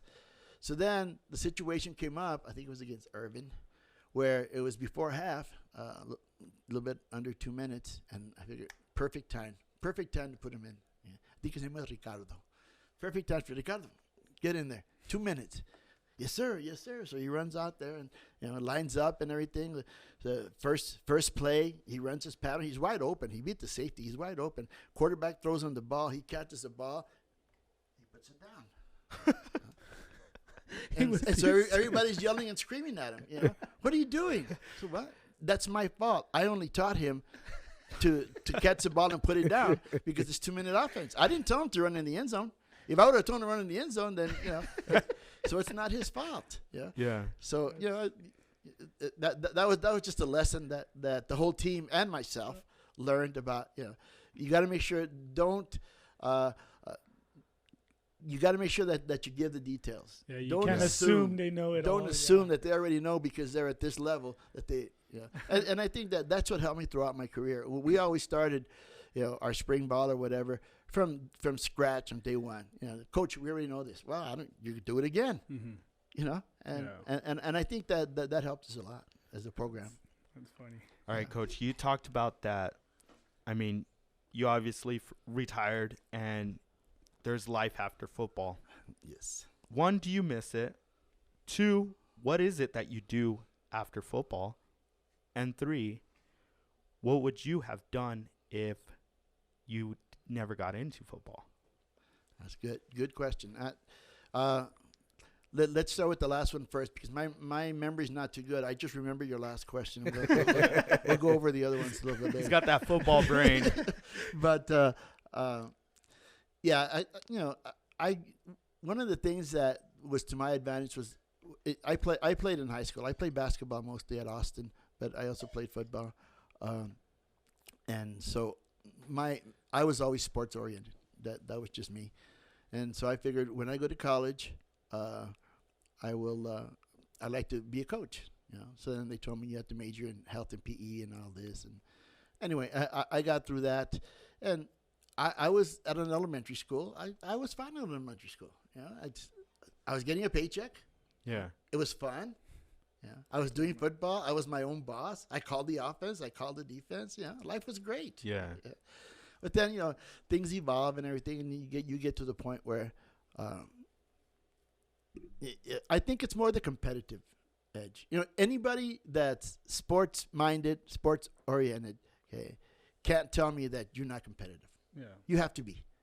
That's what gets you. If you're not competitive, then you don't belong on that side. Go do something else. Yeah. Anyway, so it got to that point. I would have been fine in elementary or even at Lincoln and finished out there. But this new opportunity came up and things happened. Coaches always tell me, "Why did you retire so early?" See, I put in almost 35 years. That's not early. What they don't know is I started at an elementary school. Yeah. And worked my way up. So I did football for 35 years. It's kind of like what you talked about. Like some of these young guys nowadays, they're automatically going straight into high school and they're coaching. So then they have the resume, like when their career is all said and done, it's like, oh, yeah, I coached high school football for 30 years or whatever. But it's like, no, I started at elementary, middle school, junior high, worked my way all the way up. It's like they don't know that. No, and that's why I got criticized a lot. Why why did you retire so early? And you're successful and everything. I always said to myself, what I did, I didn't consider work. I mean, I'm sure you've heard that. I didn't consider work. It's what I love to do. Yeah. I'm an early person. I get up before 6 a.m. and do whatever I need to do, and I do that today that I'm retired. But he was here knocking at 6 in the morning. Anthony's like, who the hell's at my door? Right. But it just that last year after we went to Texas Stadium, it seemed like to be honest with you, it just seemed like really there. I should have said, well, we already know how to get here. Let's see if we can do it again. But my body said, I can't take this crap anymore. It's just, not just the physical part of it, but you got pressure from the administration, you got pressure from parents, you got, back at that time we didn't have a stadium. We had to put in our own sod on the field, and we had to water, and we had to do all that other stuff. I just didn't want to do it anymore. And then what tipped me over the edge, to be honest with you, just a real quick story. We're at Texas Stadium, the old Texas Stadium, playing against Euless Trinity. They're all Samoans. They got thighs like 5 feet across. And we can't go through them. That's for sure. And then we surely can't go around them because we got to go around the block to get there defensively. And it's just a mismatch. Anyway, Coach Steve Lineweaver was the head coach there. He's retired too. And we do the customary meet in the middle of the field during pregame and everything. We start talking. He says, "Coach, we don't see very many teams from El Paso. How you doing?" I said, "I'm doing good. Looking forward to playing at Texas Stadium. The kids are excited." He says, "Can I ask you some questions?" I said, "Sure, go ahead." He says, "How many coaches do you have?" I said, 7 at that time. I said, "Well, I have 25. He says, "And do you don't teach, do you? I said, sure I teach. I teach 3 classes. Yeah, I don't teach it. My coordinators don't teach anything. Wow. Okay. So then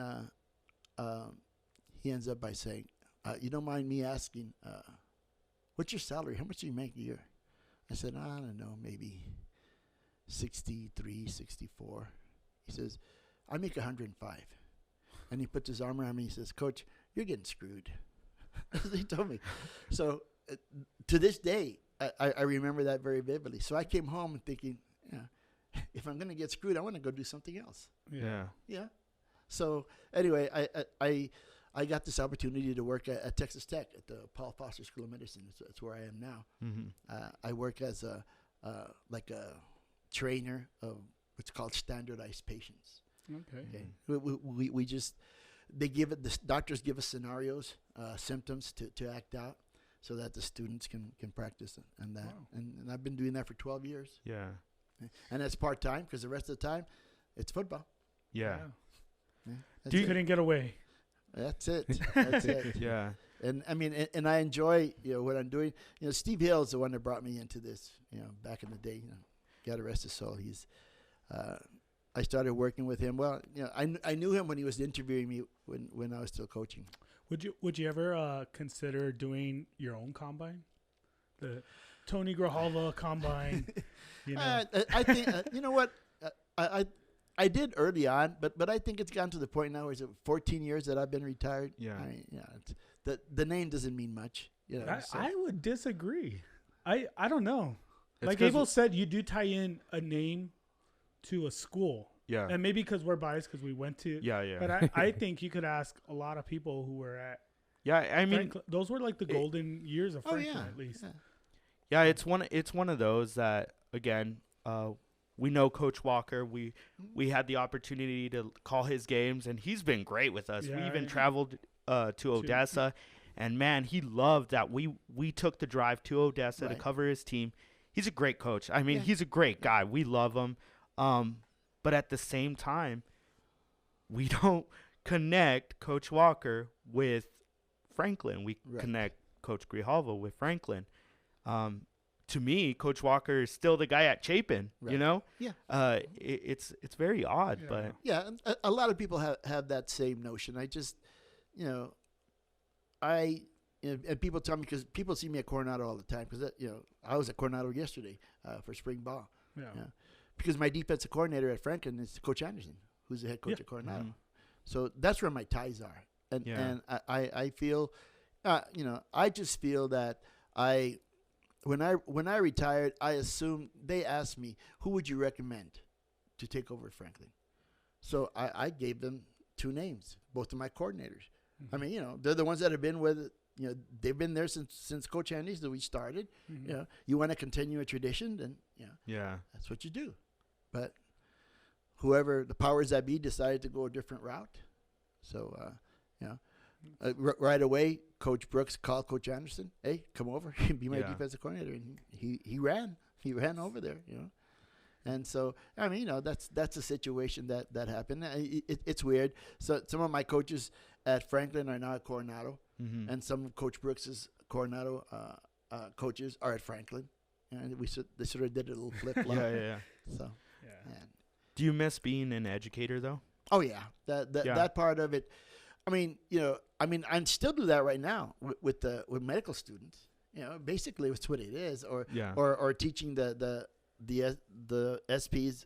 Training them on how to do different things. Yeah, it's to me, it's the same thing. I'm still teaching. But wouldn't you say these guys are? I mean, obviously a lot more advanced, right? Whereas in high school, you're still molding these guys like, hey, there's 2 routes. You can go down this route of 10, 15 years from now, you're going to be doing nothing with your life, or I can show you something that you could potentially it could lead to something really great. Sure, and it's just a different way of presenting the philosophy, but really, it's all the same. One of the things, especially right around this time, when I was coaching, to me it was there were 2 worst parts of the year. Our last game when we lost and got knocked out of the playoffs. I know that was devastating to the seniors, and that was devastating to the coaching staff too. you know, because we had been through a lot, and this happened for 14 years. Yeah. you know, every year. And then the second thing was in May when the seniors would graduate and they'd put on their cap and gown, and then we would think back. Remember when this little, you know what, was only a freshman, you know, and we had to show them where the bathroom was, and you know, this or that. And now they're graduating. Yeah. You know? They went through our program. You know, for us as coaches, you know, it feels like a sense of accomplishment, and that would happen also every year for 14 years. You know? Yeah. And it's happening now, you know, because next week the medical students that I met 4 years ago as first years are graduating next week. So yeah, that part of it's still the same. Yeah. You know? And that's just a reward that you get. And unless, I mean, I know both of you are teachers. You know, you'll get to that point where, you know, you'll at least think about it. It affects some people more than others, but you know, it's the reality of life. You know, that's basically what it is. All right. So, all right, Anthony, do you have any questions for Coach? Because you're quiet over there. You're busy. Because I'm talking too much. That's no, why. no. We don't. I mean, we don't want to hear Anthony. Yeah, you hear from me all the time. Yeah. We actually say, man, Anthony's an asshole. Just like your players would call you. we say, man, Anthony's an asshole. It's because he's always doing his job. Did you see, though, why. like, he never stopped. He didn't skip a beat. Like, the camera went out. Yeah. He came and Yep. put another one. He pulled noticed it that. out of his hat. Yeah, yeah, we had some went on. technical difficulties at first. So, Did you ever have technical difficulties on the sideline? Like, this damn headset doesn't even work. And then you, like, throw in, you start yelling at the water boy over there. Like, give me a headset that works. Carroll, where are you? I'm surprised they weren't yelling at me right now. Yeah, I was going to tell Anthony, he's talking here, You're man. distracting him. Yeah. Can't even think of questions to ask because Get out of the your way. big head's in the way. I'm just wondering what Anthony's going to put for the time that the camera went out. I don't He's know. gonna Oh, just yeah. put a screenshot of your face. Hey, you always make adjustments. Yeah. That's it. Coach That's is what I gonna do. just like have that picture and it's like It's are gonna his be lip moving? yeah are his No, lips moving? you can put the picture of Monster with his With his the guns? Oh, man. the gun job. Yeah, We'll we'll put your face on it. we'll put your face on his biceps. so I can show Monster. See, Yeah. me too. If you do that, I can hear him already. But no, you know, to be honest with you, on the sideline, I didn't raise my voice very much. I didn't yell. You know, I was always under the philosophy that, you know, as a head coach, you're the leader. So if your players see you out there yelling and screaming at the official, they're gonna do the same thing. yeah. Yeah.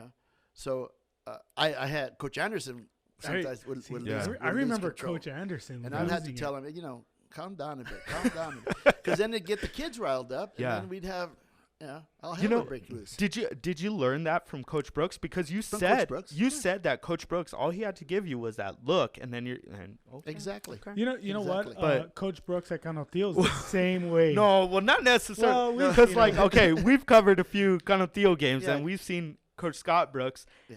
and He's man, a little more. he's a little. He Well, gives I've it. seen him with the players at least. Well, Like, he- he Yeah. just looks at them and they're just like, Yeah. No. But when with the he's with talking the officials, when he's talking to the officials, yes, man, he's got some. Yeah. Yes, he is. Yeah, He didn't get that from his dad. That's where he's different from his yeah, dad. we cover a lot of West Side games, so he's one of our favorites too. Yeah. Oh man, I miss football, man. Yeah, Yeah, I can't wait to I'm- get back into the swing of things. It's been How'd you get into media though? Like, how'd you get into the media side? Because I mean, what you're doing with football now is pretty cool. You're one of the, I mean, we tried getting Alex Nicolas on with you because you guys are that 1-2 combo. he's great. In my opinion, you guys are the best, and I'm not just saying that because I work with you guys, but you guys are the best 1-2 combo Yeah. when it comes to high school Info, football. stats, and just Up to the minute. yeah, the things you did with the podcast, as well as what you guys do, like play-by-play commentary.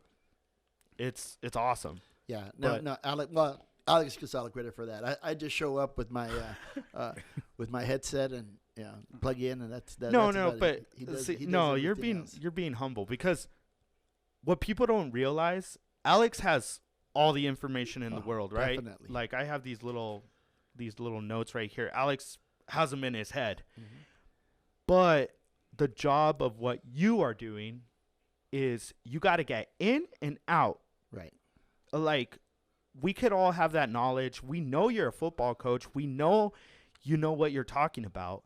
But how do you make it happen where you're giving the information 3, 4, 5 seconds, and then you're out, and then the next play's happening? Hey, coach, what happened there? Oh, well, let me tell you, the linebacker did this and this and that. Right.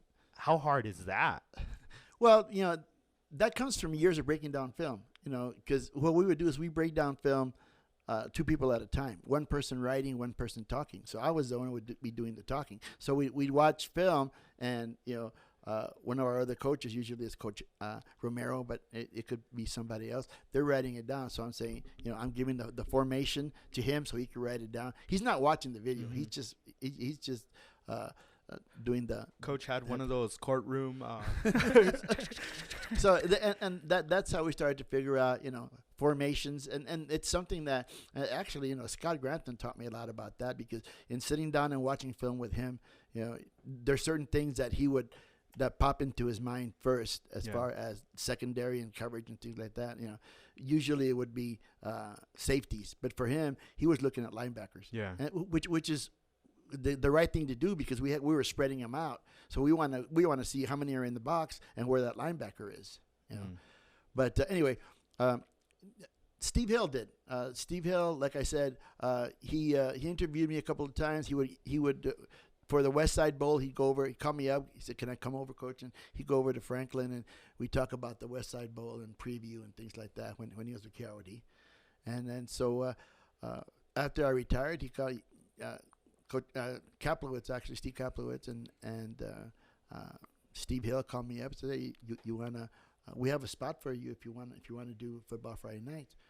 And at first I said, I'm not much of a speaker. You can't say that now. You can't get me to stop talking. But back then, I was a little bit quieter and just didn't have the confidence. Yeah. So he said, "Yeah, come on over and we'll do some spot stuff here and there. And it just evolved, with Steve Hill, and then with Andy Lee, and then with Paul McKinnon, and it just seemed like a natural thing for me to do. Yeah. I love to watch football, so.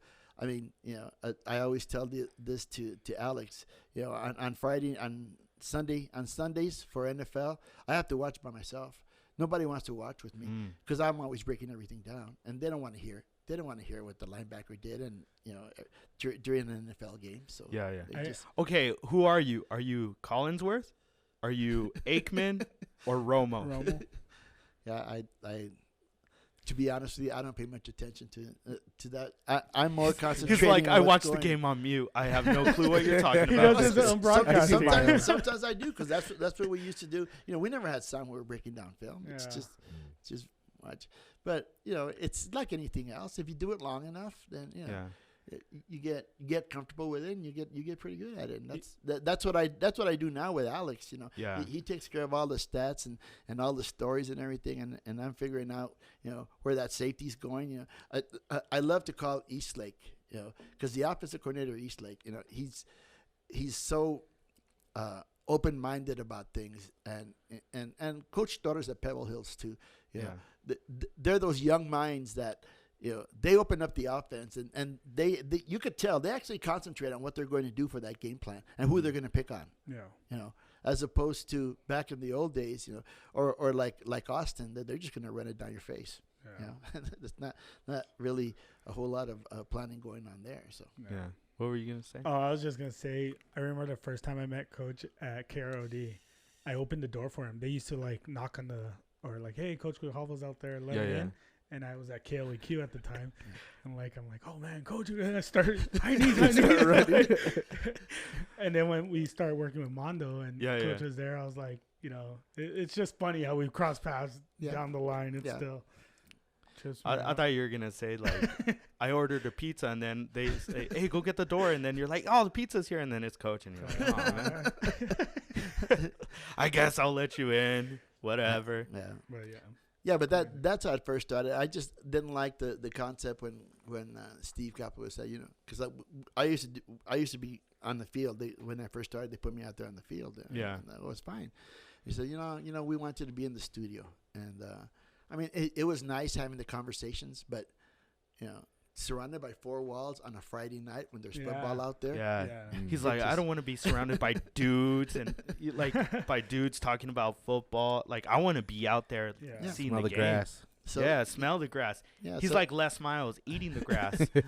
So Mando and the other man that started Town Talk, they gave me a call. Hey, we have this concept, this idea that we want to do. What do you think? I said, hey, if it gets me back into the press box, and then plus we do play-by-play instead of jumping around to different games, I'm all for it. So yeah, nice. I remember when Mondo called me, I was so stoked. Yeah, I literally said, "I'm out of here." I quit my job because like it's only on Friday nights. Oh shoot! And then I called Abel like, "Hey man, we got a little gig with Mondo." It's cool. Like, what coach is talking about doing the high school football games on Friday, sometimes Thursday. I would see you Saturday mornings as well. The more days, the better. Thursday, Friday, Saturday is great. Who has the best press box food? Whoa! No, you're going. Like you're stepping on toes, man. I won't say you're that stepping on toes. I like all of them. Mark that, Anthony. Mark that. You're gonna get us in trouble. I'll just bleep it. Yeah. Yeah. It's better that Peter says a curse word rather than talking about food and press boxes. Come on, man. That's where my mind goes. That's minor league stuff right there, Peter. But no. Tell us off air. Yeah. No, but what I was. Some of the games on Thursday, like the big games, because you and Alex would always get like first choice, which I didn't really care as long as I stayed on the west side because we're west side guys. But I would see Coach before the games because sometimes I would go take photos for them, and I would see Coach before the game, and he looked like a coach. He was just like kind of like walking around the field, kind of like looking at the players, and I'm like, dude, you're not coaching the game. Like in my head, I'm like, you're not coaching the game. But he's over there like, meeting at the 50-yard line and talking to like, No, I just, one of the things that I picked up since, because of my history of working with quarterbacks, the first thing that I do when I go to a game, I like to go to pregame and just watch the quarterback throw. That tells you a lot. That tells you a lot about the team. Yeah. The quarterback, the release point, just little things like that that you can say, you can develop this guy, just by his throwing motion. Mm-hmm. Whereas, somebody else that throws with his elbow and, sidearms and, this guy's not, which is going to reflect on the team, on how well the team's going to do. And it's just those little things that I can pick up so that when I'm in the press box, if there's a play that happens, something that happens where a quarterback is sacked or he throws a pick or something, or he overthrows, you can revert back to what you saw. You talked about how you really enjoyed Eastlake. Who did what? I'm gonna mess up his first name, but Olivas remind you of? Orion Olivas. Orion Olivas, because he reminded me of someone, but who did he remind you of? I thought, because he was an athlete. Yeah, I thought he had his own distinct style. Oh, okay. I really don't. I really can't think of anyone that had. And he was one of the main ones that I noticed first back when he was a sophomore. Yeah. And it was just the way he threw the ball and his release point. If and I said back then to myself, if these coaches can get him to understand the concept of the defense and how to set him up to be successful against certain defenses, then it would be to his advantage, which they did. Yeah, they did. So. Yeah, I remember I think it was a Saturday game in the playoffs. They were playing against, was it Lubbock Coronado? Yeah. And him and his receiver set a record. What his receiver was? Matt Jones. Matt Jones for most receptions in 28 receptions they caught in one game. Wild, man, wild. But yeah, Coach, I feel like we could talk about football all day, and I feel like and I feel like there's a very important boxing match later on tonight. By the time you guys hear this, the match is already going to be over and everything. But are you a boxing fan? Not really. Not really? No. So you're not going to watch the Canelo fight? No, I'm going to watch it. Yeah. But I'm not going to be like some of my buddies, knee deep in who's going to win and what round and all that. Mm-hmm. So besides, hopefully they'll show up. Both fighters will show up. And what do you root for? Like, do you root for the knockout? Do you root for a good fight? I just like to see two guys hitting each other. See who can hit the hardest. Yeah. I mean, it's kind of like football. Linebackers stepping up and getting a good hit on somebody. Right. But besides football, Coach, what else do you watch? Like, you're over there, like he watches Canelo. Like, he would have been a hell of a linebacker. Do you watch any other sports at all? Oh, I watch all kinds of sports. Oh, okay. I watch all kinds of sports. See, like me, I'm only football. I don't watch baseball. I don't watch basketball. No. I just football. Baseball. I mean, when I was younger, I did. Actually, when I was at Austin, I graduated in '70. We had a really good team. We had Beto Batista, who played at UTEP. We had Gabe Nava, who got a scholarship to UNM in Albuquerque.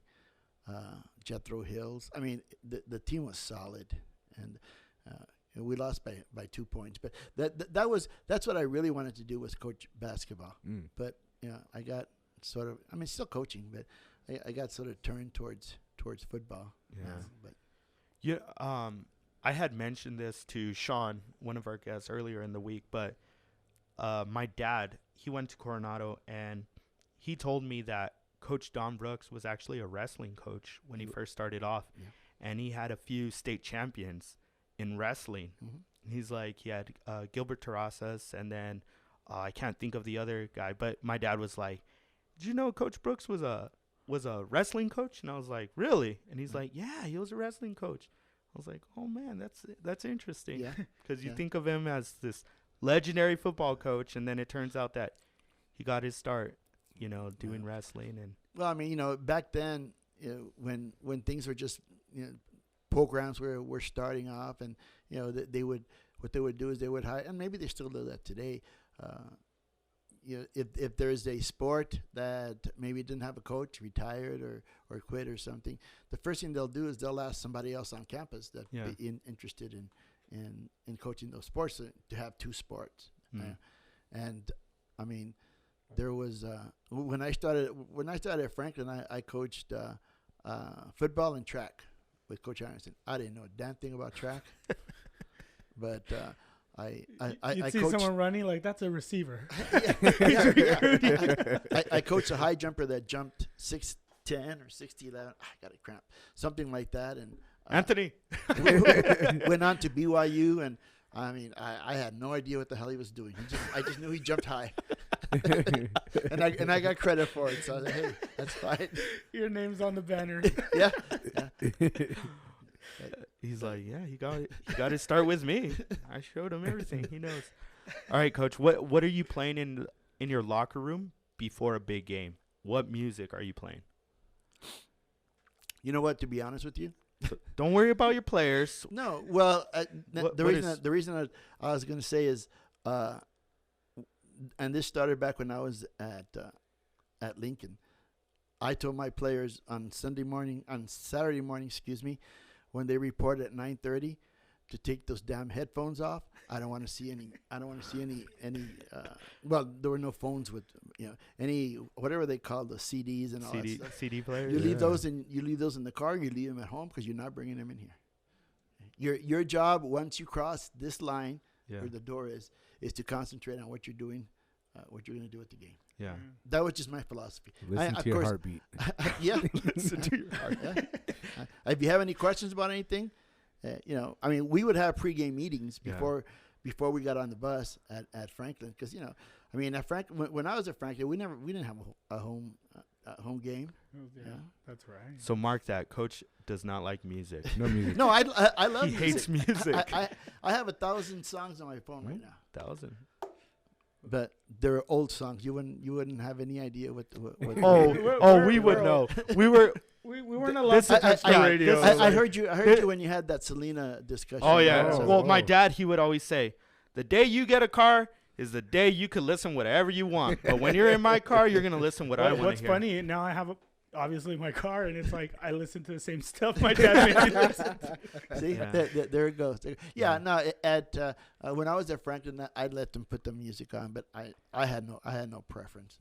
As long as they weren't cussing and anything like that. When their parent or the principal walks in, It's hard nowadays. I was okay with it, but you know what? If we lost that night, then Quite. that's no. Well, I would tell them, next time don't bring that crap in here. Yeah. That music, because that made us lose. Yeah, I have to blame it on somebody.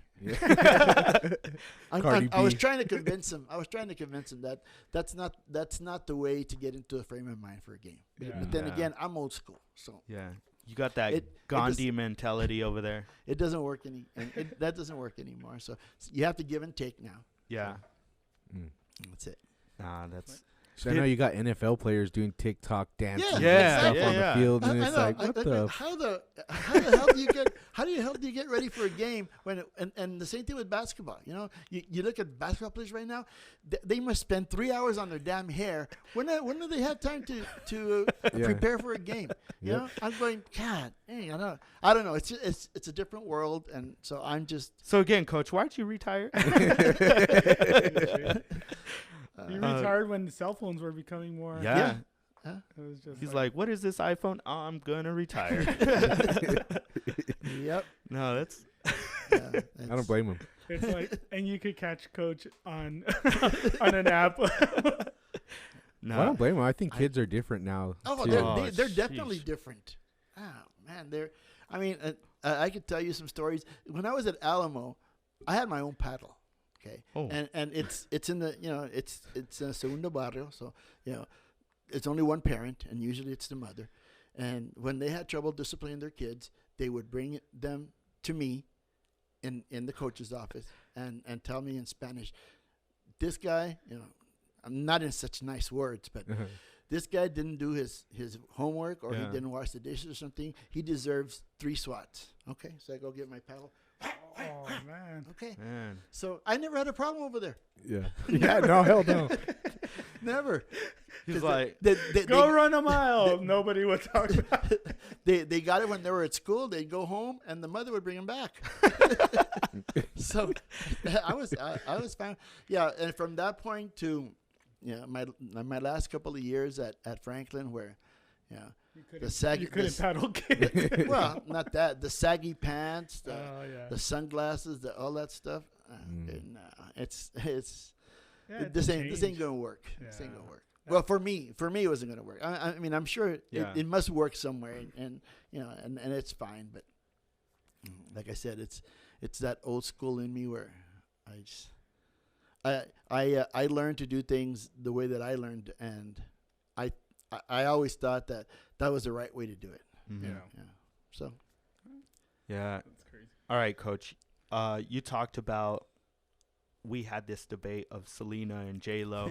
I think you wanted to dive into it. You brought it up. I wasn't even gonna It's bring been a it while up. since we brought it Yeah. up. So okay, you're obviously, you got that old school mentality. You've been around for many years. You saw the rise of Selena firsthand. I mean, we're all little kids Yeah. when.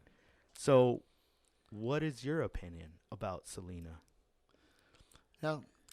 I mean, the Is she overrated? the only thing that I cannot, I don't know.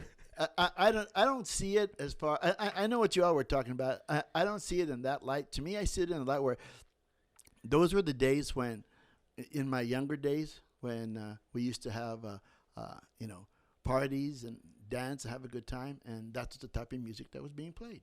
So to me, that brings back those types of memories. I don't think I ever played any J-Lo songs. I don't know any J-Lo songs, to be honest with you. But as far as the talent and whatever, I'll stick to doing the talent on the football field and not If you to had the to cut singers. Selena or J-Lo, who would you cut? He always brings it back. Which, to which football. one's singing the national anthem? Oh, there you go. Franklin Coronado playing some West bowl, Side Bowl. West Oh, Side Bowl. Right, Who do you well, want It's singing? got to be Selena. I think. It ain't gonna be either. Oh shit! It ain't gonna be either on this side of town. Yeah. No music. No. Look, I'm looking at it. I'm looking at it, and I'm being honest. And I don't know if I should bring this up or not. But when I got the position of head coach at Franklin, I got some letters, and comments about I shouldn't be the coach of Franklin because I was Hispanic or Mexican American, whatever. Yeah. I mean, of course, that was, 14, 20, 30 years ago? Yeah. But, I mean, it is what it is. That's the way it was. Coach Brooks, Scott Brooks and I would go to Lubbock or to Midland to scout. Coach Don Brooks would send us, for the next opponent. And we went to Scott and I went to after doing the scouting, we went to a bar over there and they wouldn't let me in. Really? Wow.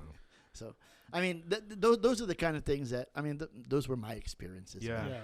That's why when you ask that question, I don't know to be honest with you. Yeah, I'm thinking back in my days.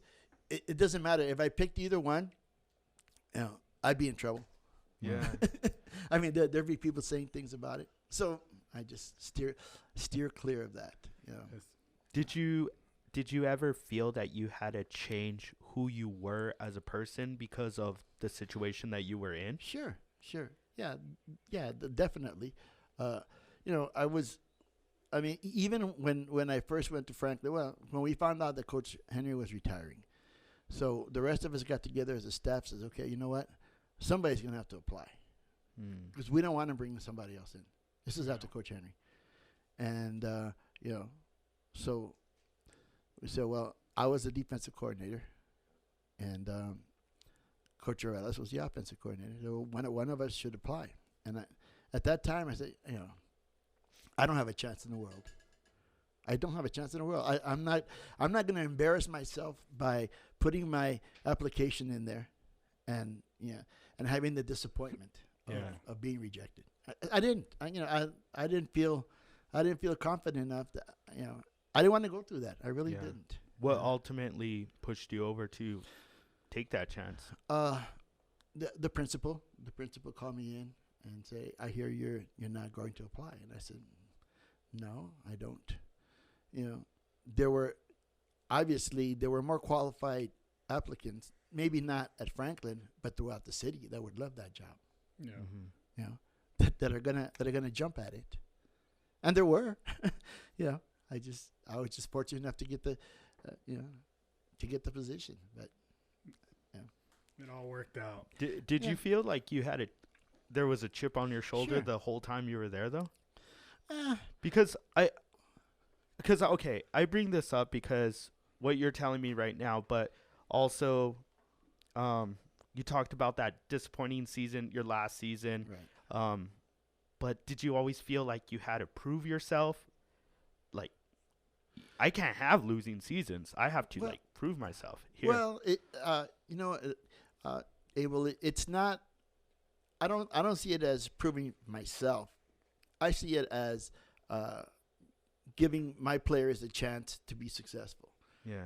And the more I give the players to be successful and coach them up to where they are, then of course, then that means I'm successful. Mm-hmm. But it was really about and it comes from just seeing the expression on the kids' faces when we would lose.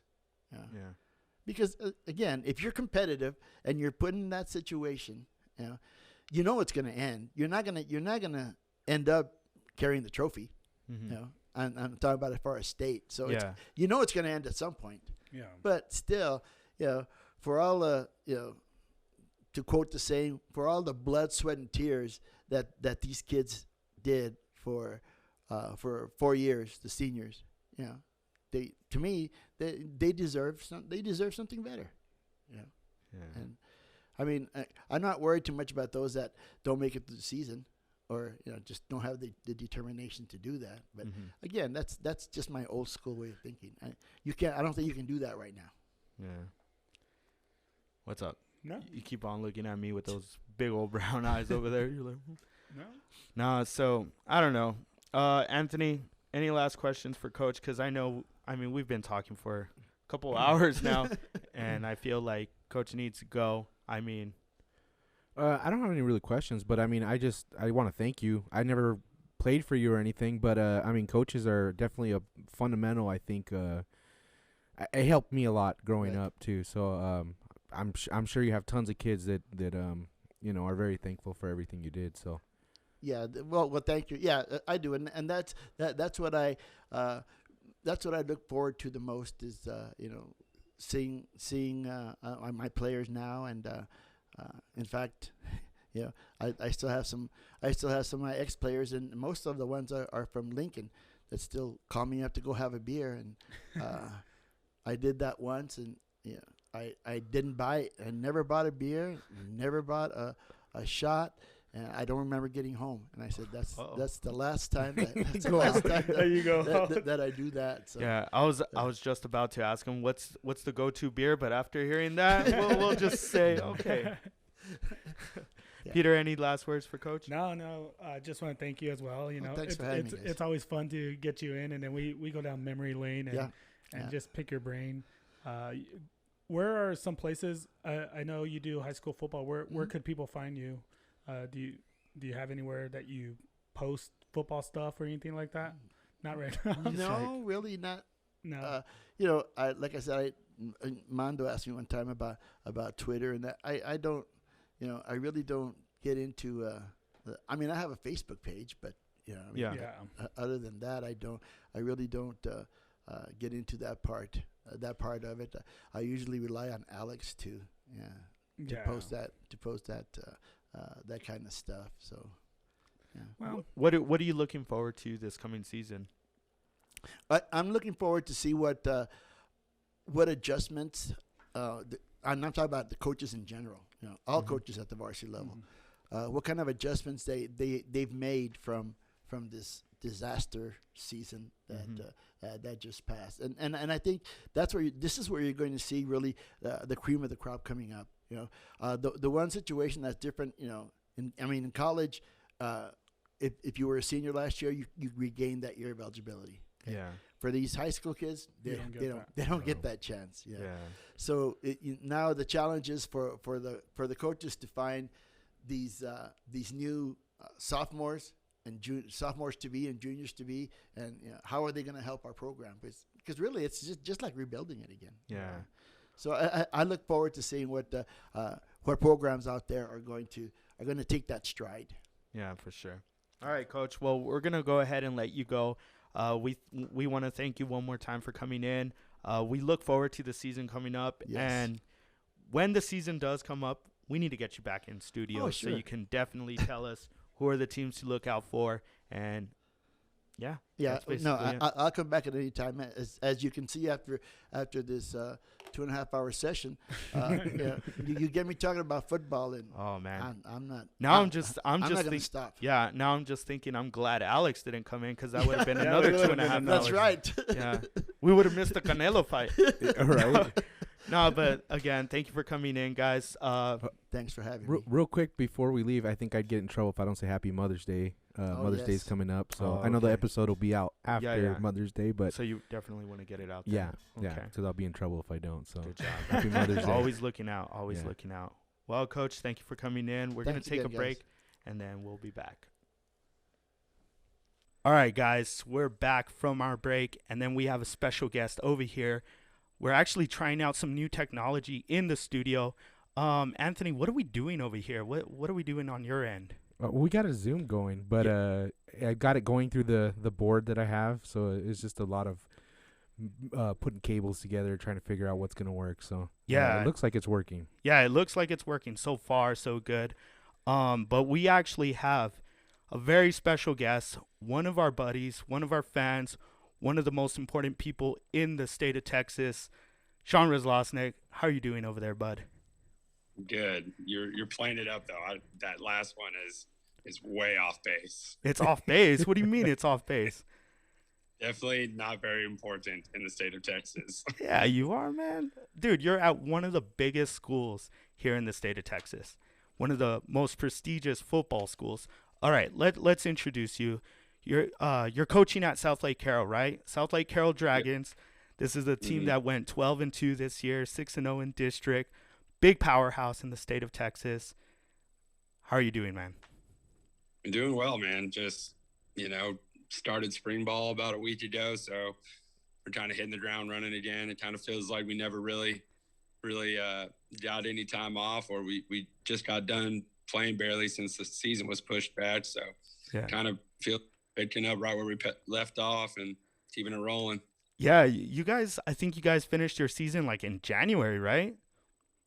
Yes, middle of January, second week of January, I believe. Yeah, that's state championship.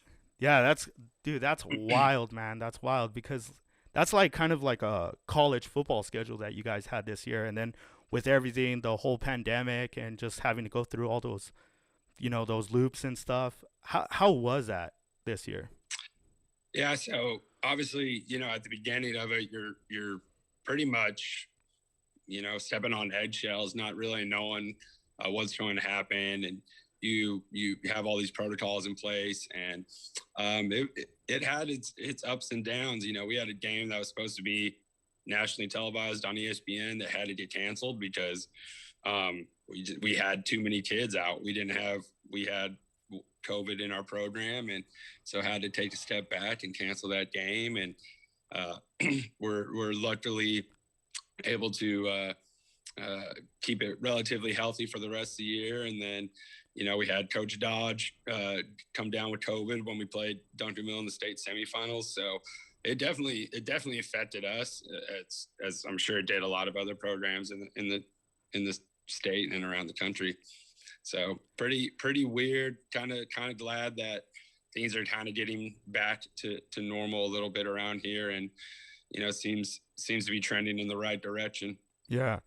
So, all right, people are probably wondering why we're having you on the show. People are like, who is this Razloznik guy? And why are you talking to him? He's like in the middle of the state of Texas. Like, who cares about this guy? But you're actually you're a hometown boy. You're from El Paso, man. You're from the 915. You're like Aaron Jones. Right? You're like Aaron Jones. You're like Khalid. You're just a tier below them. No, yeah, exactly. Yeah, I'm just slightly below Aaron Jones and Khalid. Yeah, when are you gonna come back to El Paso and start giving sneakers away to the children that you went to school, like to the elementary schools, like Aaron Jones? Yeah, I'm gonna need a lot more. I'm gonna need my paycheck here to bump up quite a bit. You're a teacher too, and you know how it goes. And I can barely afford sneakers for myself, much less anyone else. What are you rocking on that end? We're Adidas, man. So I rock pretty Adidas. We're pretty lucky that Adidas takes pretty good care of us, and we got a couple new pairs last week. So I pretty much stay rocking Adidas right now. Oh man, that's awesome. That's what we need here in the studio. We need an endorsement.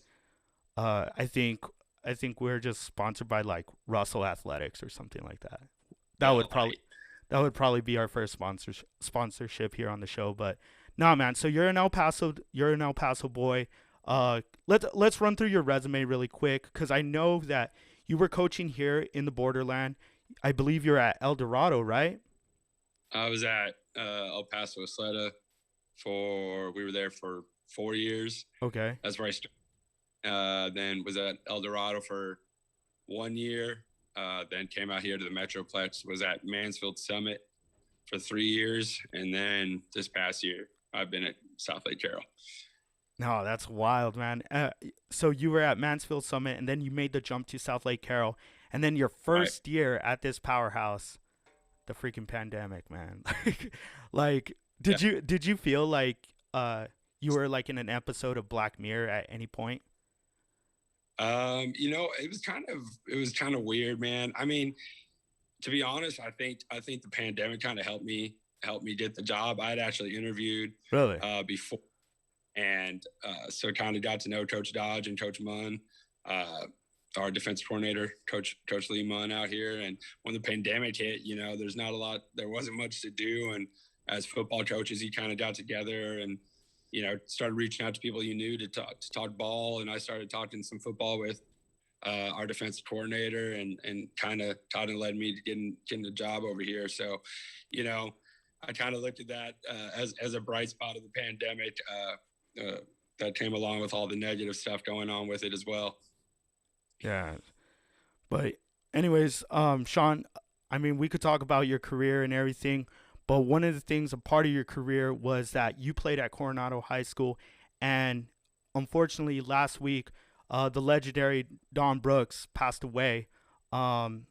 He was the head coach at Coronado High School. He had been there for 40 years, and he was a head football coach for 35. And this guy was a winner. It was a big story here in the borderland. I know you're over there. But here in El Paso, a lot of people, I mean, if you turned on the 4 o'clock, 5 o'clock, 6 o'clock, 10 o'clock news, Good Morning El Paso, whatever it is, El Paso Times, El Paso Herald Post, every media outlet was talking about what had happened last week. Yeah, it's really unfortunate. He had been kind of battling it for a while now, the cancer for a while. I don't know all the details. I know he'd been sick for a while. I'd reached out and spoken with him a few months ago during the football season. Reached out to him a few times to talk and just kind of catch up and shoot the breeze, and knew he was battling some stuff, and it's really unfortunate, and you hate to see it happen, but it's cool to see all the support and the outreach from everyone, and it just kind of shows how well respected he was in the city, that it is such a big deal. And it's not such a big deal here. I had people, or in El Paso, I had people ask me about it here in our own office. So not just known in El Paso, he's known statewide, and that's for good reason. Like he said, he was a winner, and above all else, a really, really good person. Yeah. Here, I mean, I'm over here looking at Anthony, and Anthony's a huge football fan, but he's an NFL fan. Anthony, he lived in Portland. He doesn't understand this Texas high school football. He doesn't know what it's all about. How would you sum up what Texas high school football is? Texas high school football is probably a step below the experience you would get at a lot of D1 programs, and maybe even better than a lot of mid-major D1 programs. It's kind of something that's super special, no matter where it's played. It can be at Southlake, Carroll, or it can be in El Paso or in the RGV and in small towns across the state. It is a special thing that kind of, for 4 years, you're kind of the talk of the town or your side of town. And, it's a pretty cool and amazing experience, to be honest with you. Yeah, no, I actually had the privilege 3 years in a row to cover Texas high school football here in the borderland in El Paso. I was covering schools like Franklin, Coronado, Del Valle, Parkland, all the kind of deal, everyone. And it's a great time, man. It's a great time. Obviously, you're at a bigger school. You're at one of the powerhouses, like we said. But here in El Paso, this is our major league, Yes, of course, you have the El Paso Chihuahuas, the Locomotive, as well as UTEP Athletics. But when it comes to Texas high school football here in El Paso, you turn on to the 10 o'clock news, and you had the Borderland Blitz and all these other shows, and it's a great time, man. It's a great time, and I think that's one of the reasons why when Coach Brooks passed away, it hit a lot of people. Even my dad, he went to Coronado High School when he was a teenager, and he knew exactly who Coach Brooks was. And my dad even brought up a little fun fact. He said, hey, Coach Brooks wasn't only a football coach. He was actually a wrestling coach as well. Did you know that, Sean? I had no idea. Yeah. I'm sure. I'm sure he could have, even in his old age, probably put a few of us in a headlock and choked us out if need be. Yeah, no, my dad. Old man strength. Yeah, exactly right. Old man strength. I mean, it's one of the best strengths out there. Have you gotten it yet?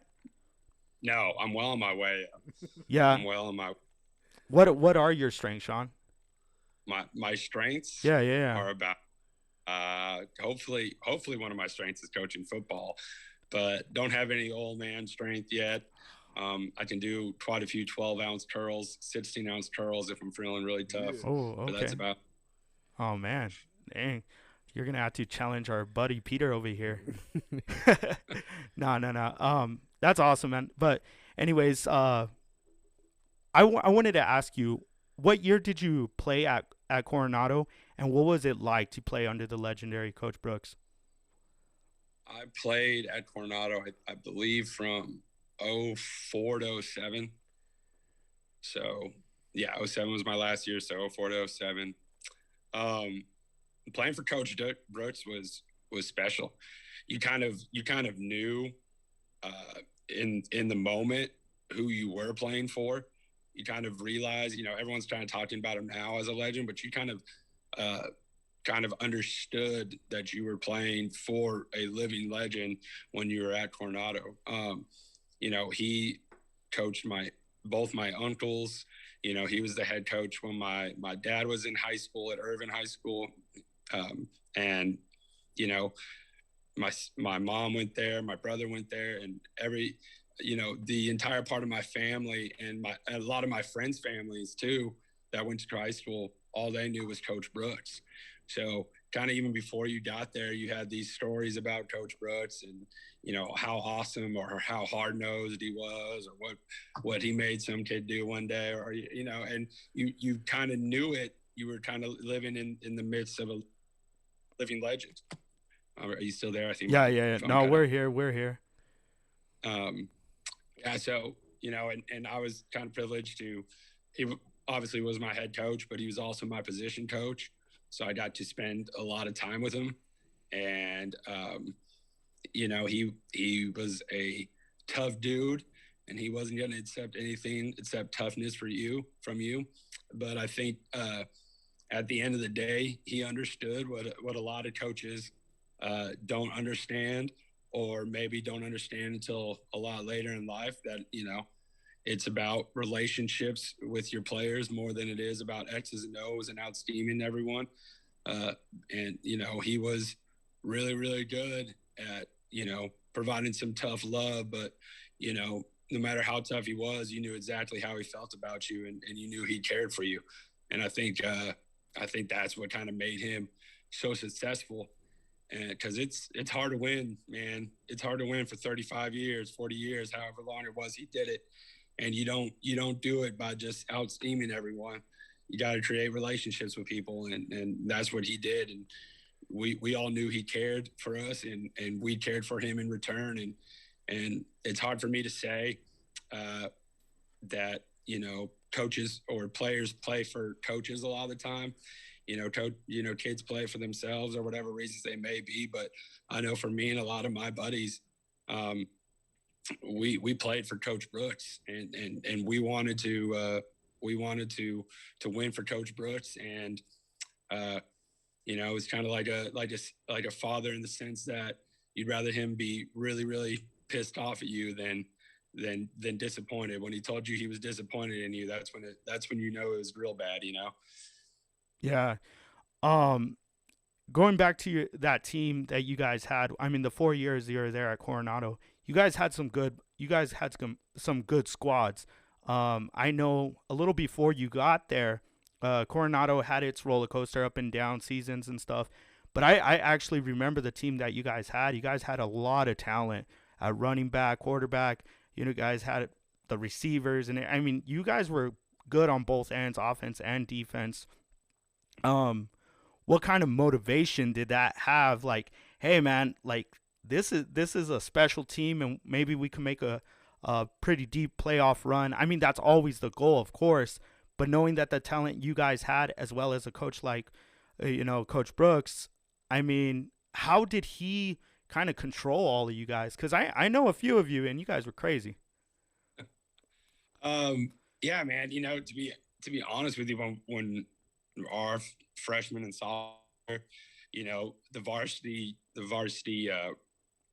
team wasn't winning as much games as they'd like to, or probably that they thought they would. And with anyone or any football program, you have a couple of down years, and everyone's kind of calling for your head, and that's no different. And that was kind of a rallying cry for us. And when I say we wanted to win for Coach Brooks, that was part of it too. There was plenty of people saying that we couldn't win and that time had passed him by and he needs to be fired or he needs to retire. And none of us felt that was the case, and none of us wanted that to happen. Everyone in that building, my junior and senior year, wanted to play for Coach Brooks. And we thought the world of him, and we played hard for, not just him. Obviously, he had great assistants too, but, when the rest of the city's clamoring for his job, it was a motivating factor to go out and win and prove people wrong. And like I said, yeah, there are some wild guys on our team, no doubt about it. But when we walked in that field house or whatever it may be, he made sure to let us know that it was business time, and you weren't going to do anything that was going to be a detriment to the program. And he kept us in line. Like I said, if he was disappointed in you, that was never a fun time. It was a lot like your parents when they say, "I'm not mad, I'm disappointed." And that's never fun. You never want that to happen. Did you ever feel like, oh, here comes a spanking or something? Oh yeah. I mean, I got in some trouble just being a jerk. Yeah. My junior year, he called me to the office, and I knew it was coming. And like, he just sat me down. It was real matter of fact with me, and kind of like my dad talked to me too, and let me know how it was. He wasn't screaming, he wasn't mad at me, but he let me know how it was and how it was going to be. And either I got in line or, I was going to get the boot no matter how good or how good I was, how good anyone else was. And, straightened up pretty quick after that for sure.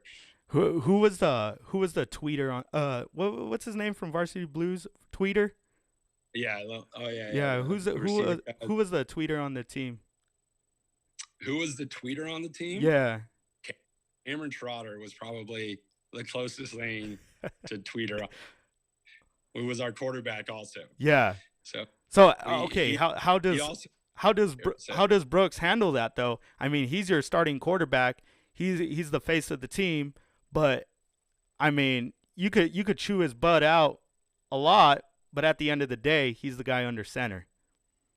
Yeah, and I think too, more than anything, there's just a respect for him that he kind of garnered from us, from, like I said, building those relationships with us. Wild guys, but when we stepped in the door, it was time to go to work. It was time for business, and Cameron Tweeter Trotter was all about his business when he walked in the door too. Nice. Okay, here let's hear something. You guys, I mean, like you said, you guys were wild. Was there ever a time that you guys, you didn't get in trouble on the field, you got in trouble off the field? And what did Coach Brooks do? Did he find out about it, and how did he take care of that? Like I said, I mean, there was definitely ways. Like I said, me being a jerk in the classroom, brought into his office. Hey, this is not how we treat people. We're gonna do the right thing, and you'll see.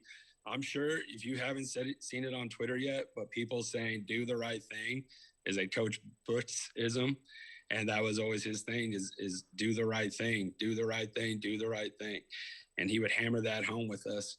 And like I said, he didn't have to raise his voice to let us know that things needed to be straightened out, or we would pay for it, whether it be extra running or sitting us down a game or whatever it may be. And he's a man of his word and stuck to his guns. And if he needed to sit you down for a game, no matter who you were, he would, you know, because it was more important for him that you were acting right and doing the right thing in his mind. What was it? Was it his like on his facial features? Was it his eyebrows, his eyes? Like he had beautiful eyes, man. I'm not ashamed to say it. He had beautiful eyes, but he had that Clint Eastwood look to him. What was it that scared you? A little bit. He's got some soul piercing eyes that can kind of look through you right into your soul and scare you straight a little bit, you know. Never really raised his voice much, but when he did, it was, you know, the message was received. Yeah, for sure. Okay.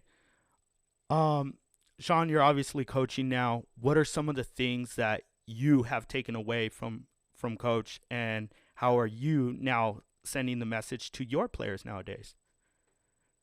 Yeah, you know, when he passed, you kind of start looking back at things and you kind of start realizing things that were kind of instilled in you at that age, you know, are kind of things you try to instill in kids now. And I think a lot of it is, you know, just kind of a sort of mental toughness.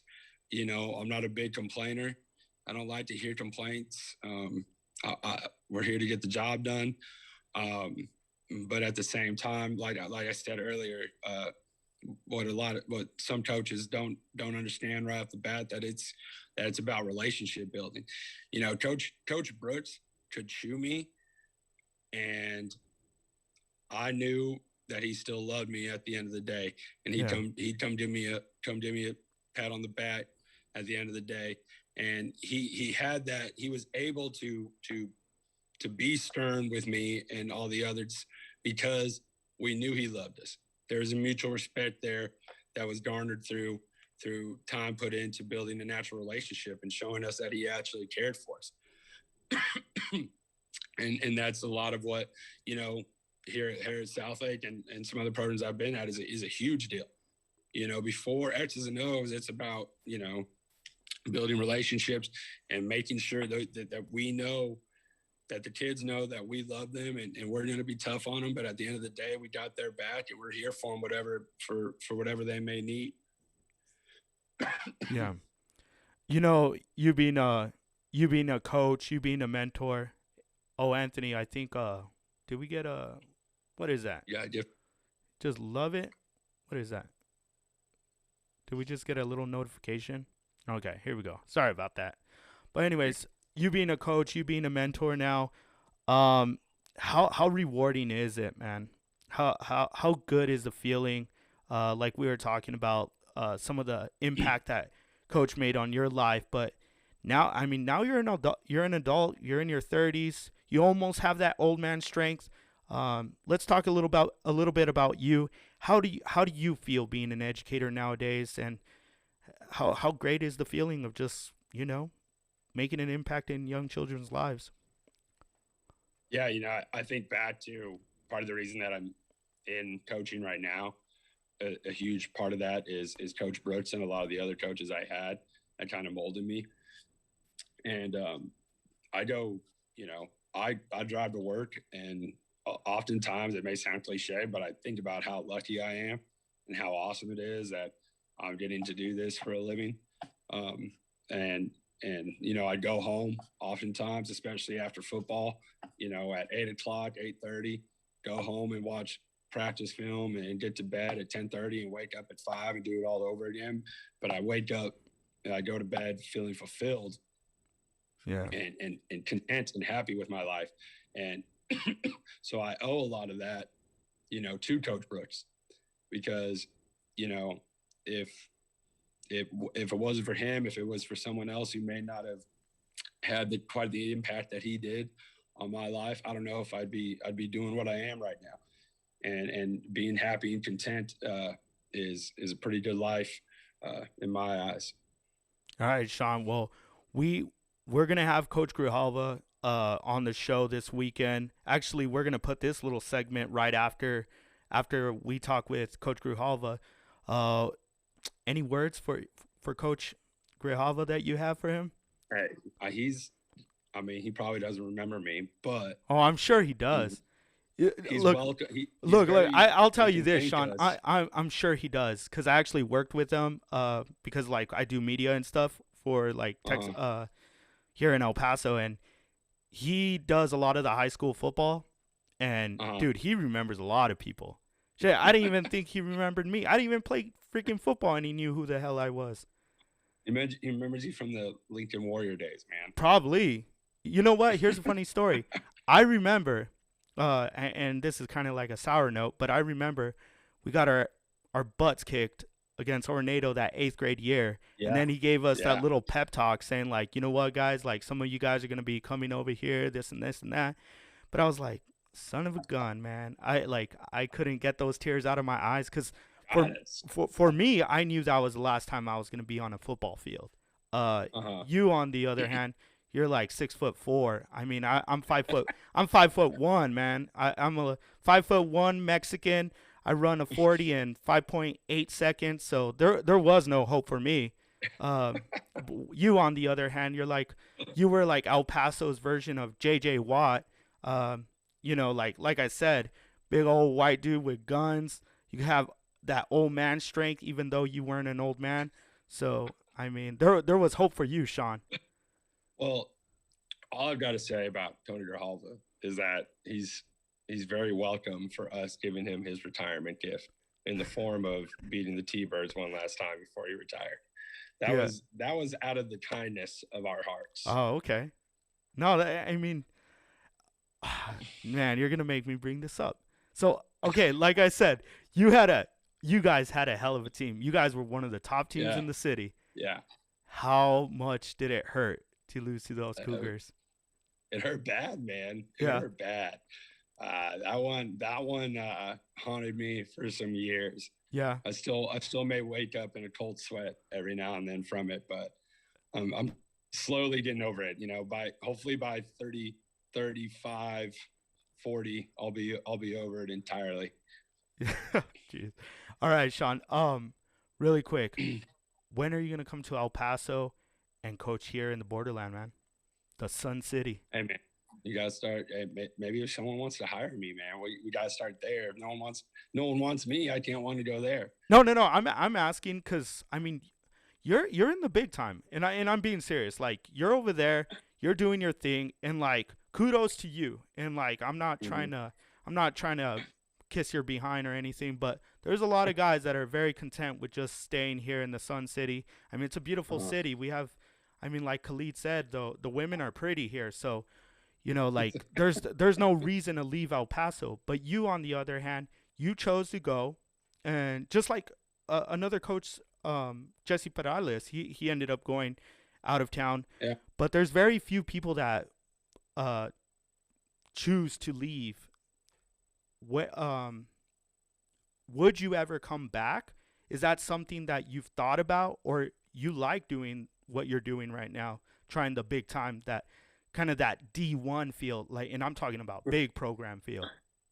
Yeah, I mean, I'm super lucky to be where I'm at right now, and it's been, in the 1 year I've been here, it's been an incredible experience, and you know, the community here and the program here is like nothing I've ever experienced before. I mean, never say never about coming back to El Paso. I do think about it sometimes, especially, you know, when certain jobs open up over there. But, you know, as of right now, I'm super happy and content where I'm at right now, and really enjoying being a Carroll Dragon. Dude, how cool is that, Anthony? A dragon. Like, we don't even have that. Like, we don't have that here. I know. I've a dragon. I like, when I had, dude, I don't know, that's some mythical creature over there. Like, these guys, man, dragons. Yeah, I know. It could have been the El Paso Dragons. you could have been instead of the Chihuahuas. You could have been a Chihuahua, Sean. Imagine that. Would that be? Coulda, shoulda, woulda, man. If I could choose one mascot, you know, whenever someone I tell here, or anyone from the DFW about the El Paso Chihuahuas, they are thoroughly impressed. Really? At that mascot name. Oh yeah. Yeah. I think it's great. Okay, here's the thing. Are they laughing at us, or are they laughing with us? With us, until I turn my back, and then it's probably at us. But hey. we'll take it. Oh my goodness, jeez, Louise. No, I mean it was great, Sean. One last question before I let you go. Okay. Like I continue to say one last question. Here we go. But all right, one last question for real. You've seen our show. You've seen our build. What are you coaching over there at Southlake? I coach the defensive tackles. Defensive tackles. Okay. You're starting your team. What positions are we all playing? Okay, Abel's gonna have to play. You're gonna have to play safety. Okay. All right. Or maybe they'll slot receiver. All right, we're not gonna put you out on the edge at corner or the number one receiver. Oh. Okay. Because I'm gonna get smoked. I'm gonna get burned, or what? We're not gonna let you get mossed. You know. Hey, no, it's called KYP in the coaching world. Know your personnel. Okay. Okay. I like that. Who else? I thought you were gonna say you're gonna play safety because you hit like Roy Williams. Yeah. Well, dude, you used to put the hit stick on people in middle school. Don't think I forgot. Yeah, I will say this. I don't know if you remember, but it was one of the highlights of my career in practice. I don't know if you were going 50% or not, but you were playing tight end, and I actually hit you pretty good, man. I don't know if you remember, but I hit you pretty good, and that's probably where. Yeah. And I think I still pinched feel it this day. Yeah, I think I pinched a nerve or something. My neck is kind of messed up. But yeah, I took him out, Anthony. It was a sight to see. Like, you would be impressed. But anyways, what about Anthony? You've seen Anthony's build. What would he play? I'm not sure if Anthony's a slimmer guy, right? No, Anthony's a stocky guy. I'm about 5'10", 250. Anthony looks like Maui from what's that movie? That Disney movie? Anthony's half Samoan, in other words. Okay, so we're probably gonna put you at Carroll here. You're probably gonna play O-line. All right. Probably gonna play center. All right. I like that. Look at that. Right. Leader of the offensive line. You gotta get us set up, ready to roll. All right. And then what about Peter? Peter's gonna play D-line for the Dragons. Really? He's bigger. Okay. Okay. But he's not gigantic. All right. You can move a little bit, I'm sure, right? Yeah, no, he's fast. He's pretty light on his feet for a fat girl. Yeah, so you got to be able to move to play defense. So we're going to put him at defensive end or play him at a defensive tackle a little bit. All right, and then we got Pat, he's our prima donna. He's got a good-looking face. He plays golf for a living. That's what he does. No, he's obviously he's a wide receiver. Then I mean, there's not even any other. I don't need to know anything else. Oh, okay. That says it all. So he's gonna be like our Julian Edelman. Yeah, probably like showing off his calves a lot, right? Yeah. No, he's got a pretty good beer belly right now. He just had a kid, so. Okay. All right. Well, hey, old man strength. Shows up late. You know. Yeah. That's when you get old man strength. When you have a kid, old man strength kicks in. Oh. Come on, Sean. Start popping them out. I mean, not you, but you gotta do your work over there, man. You want that old man strength? Test your might, man. Yeah. Not yet. We still got some time before that happens. Awesome. All right, Sean. I'm gonna go ahead and let you go because you got that Dallas Fort Worth time over there. What is it? Central time. Yeah. It's like Central. 10, yeah. Central time. Yeah, it's 10 till 10 over there, or something like 15 till. So I'm sorry for keeping you at work so long. Look at you.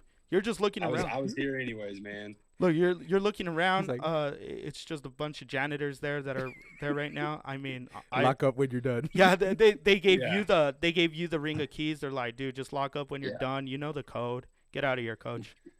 We had some of our middle school coaches up here that we were kind of clinicking them. So I was up here. We got out of there about 8:20. So it was probably good timing on your part for the technical difficulties. Oh no, that was intentional. We knew what was going on over there. But Sean, thank you so much for joining us, man. We really enjoyed this. Yeah, man. We're gonna have to do this again for sure. I appreciate it, man. All right, we'll talk to you later. Have a good one. All right, we're back from that break, and you know what, guys? It was a good show. It was our version of Texas high school football. Anthony, we've mentioned a few times on this show that you didn't grow up here in El Paso. I mean, you're an El Paso guy. We get it. But your high school years were in Portland. Yes. What did you learn from these last 2 interviews that we did? I mean, Texas high school football, man. I mean, it's not like anything, I guess, around the United States. I think people take it real serious. You know what I mean? It's like almost you hold it almost the same standards you do like your NFL teams and stuff. You know? Yeah, because I mean, you went to. It's your community. Yeah. It's your city.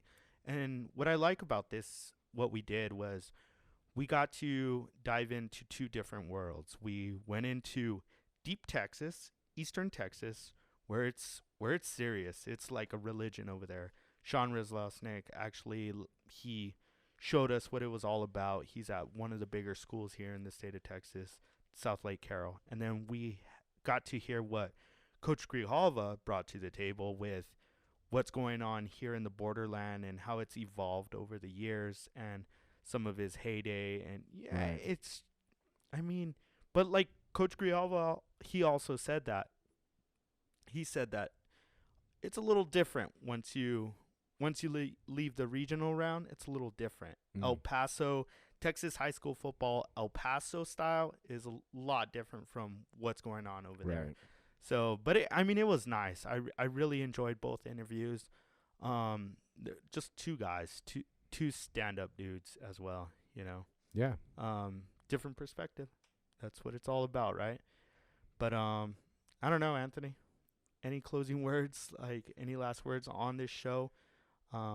Something we definitely need to revisit in the future. But what were? Yeah, no, definitely. No, I mean, the impact that these coaches have on our lives is like I think really important, and you know, to be able to be a role model to a lot of young kids is real important. And man, I just like I said, I didn't have Coach. He wasn't my coach, but you know, I can only imagine from the experiences I've had with coaches in the past that you know it's they make an influence on you. Yeah, and I mean even now, you know, how many years has it been, and you're still like, you know, you still hold him to. Yeah, he didn't even coach me. That's the crazy thing. He didn't coach me. I was that doofus in the hallway that was probably avoiding him because I was late for class, or you didn't want to run laps. He talked about guys that had their pants around their butt, you know, you were like one of the those? saggy. No, I never did, but I'm sure I was one of those doofuses with the sunglasses on because he mentioned that as well. Yeah. So with headphones on. with headphones, sunglasses. Oh man, it was good. It was good. I really enjoyed it. But yeah, guys, there's not much to say anymore. We went a little long, but hey, that's what it's all about. We got these guys in. We wanted to hear from them. But yeah, I have nothing else to say, guys. I mean, first Zoom, how'd you think about that? The first Zoom I enjoyed that. That was cool because, again, we've been wanting to get Sean on the show, and we got him on the show via Zoom, and it looked good. A lot better than last time, I have to hand it to you, Anthony. You killed it, man.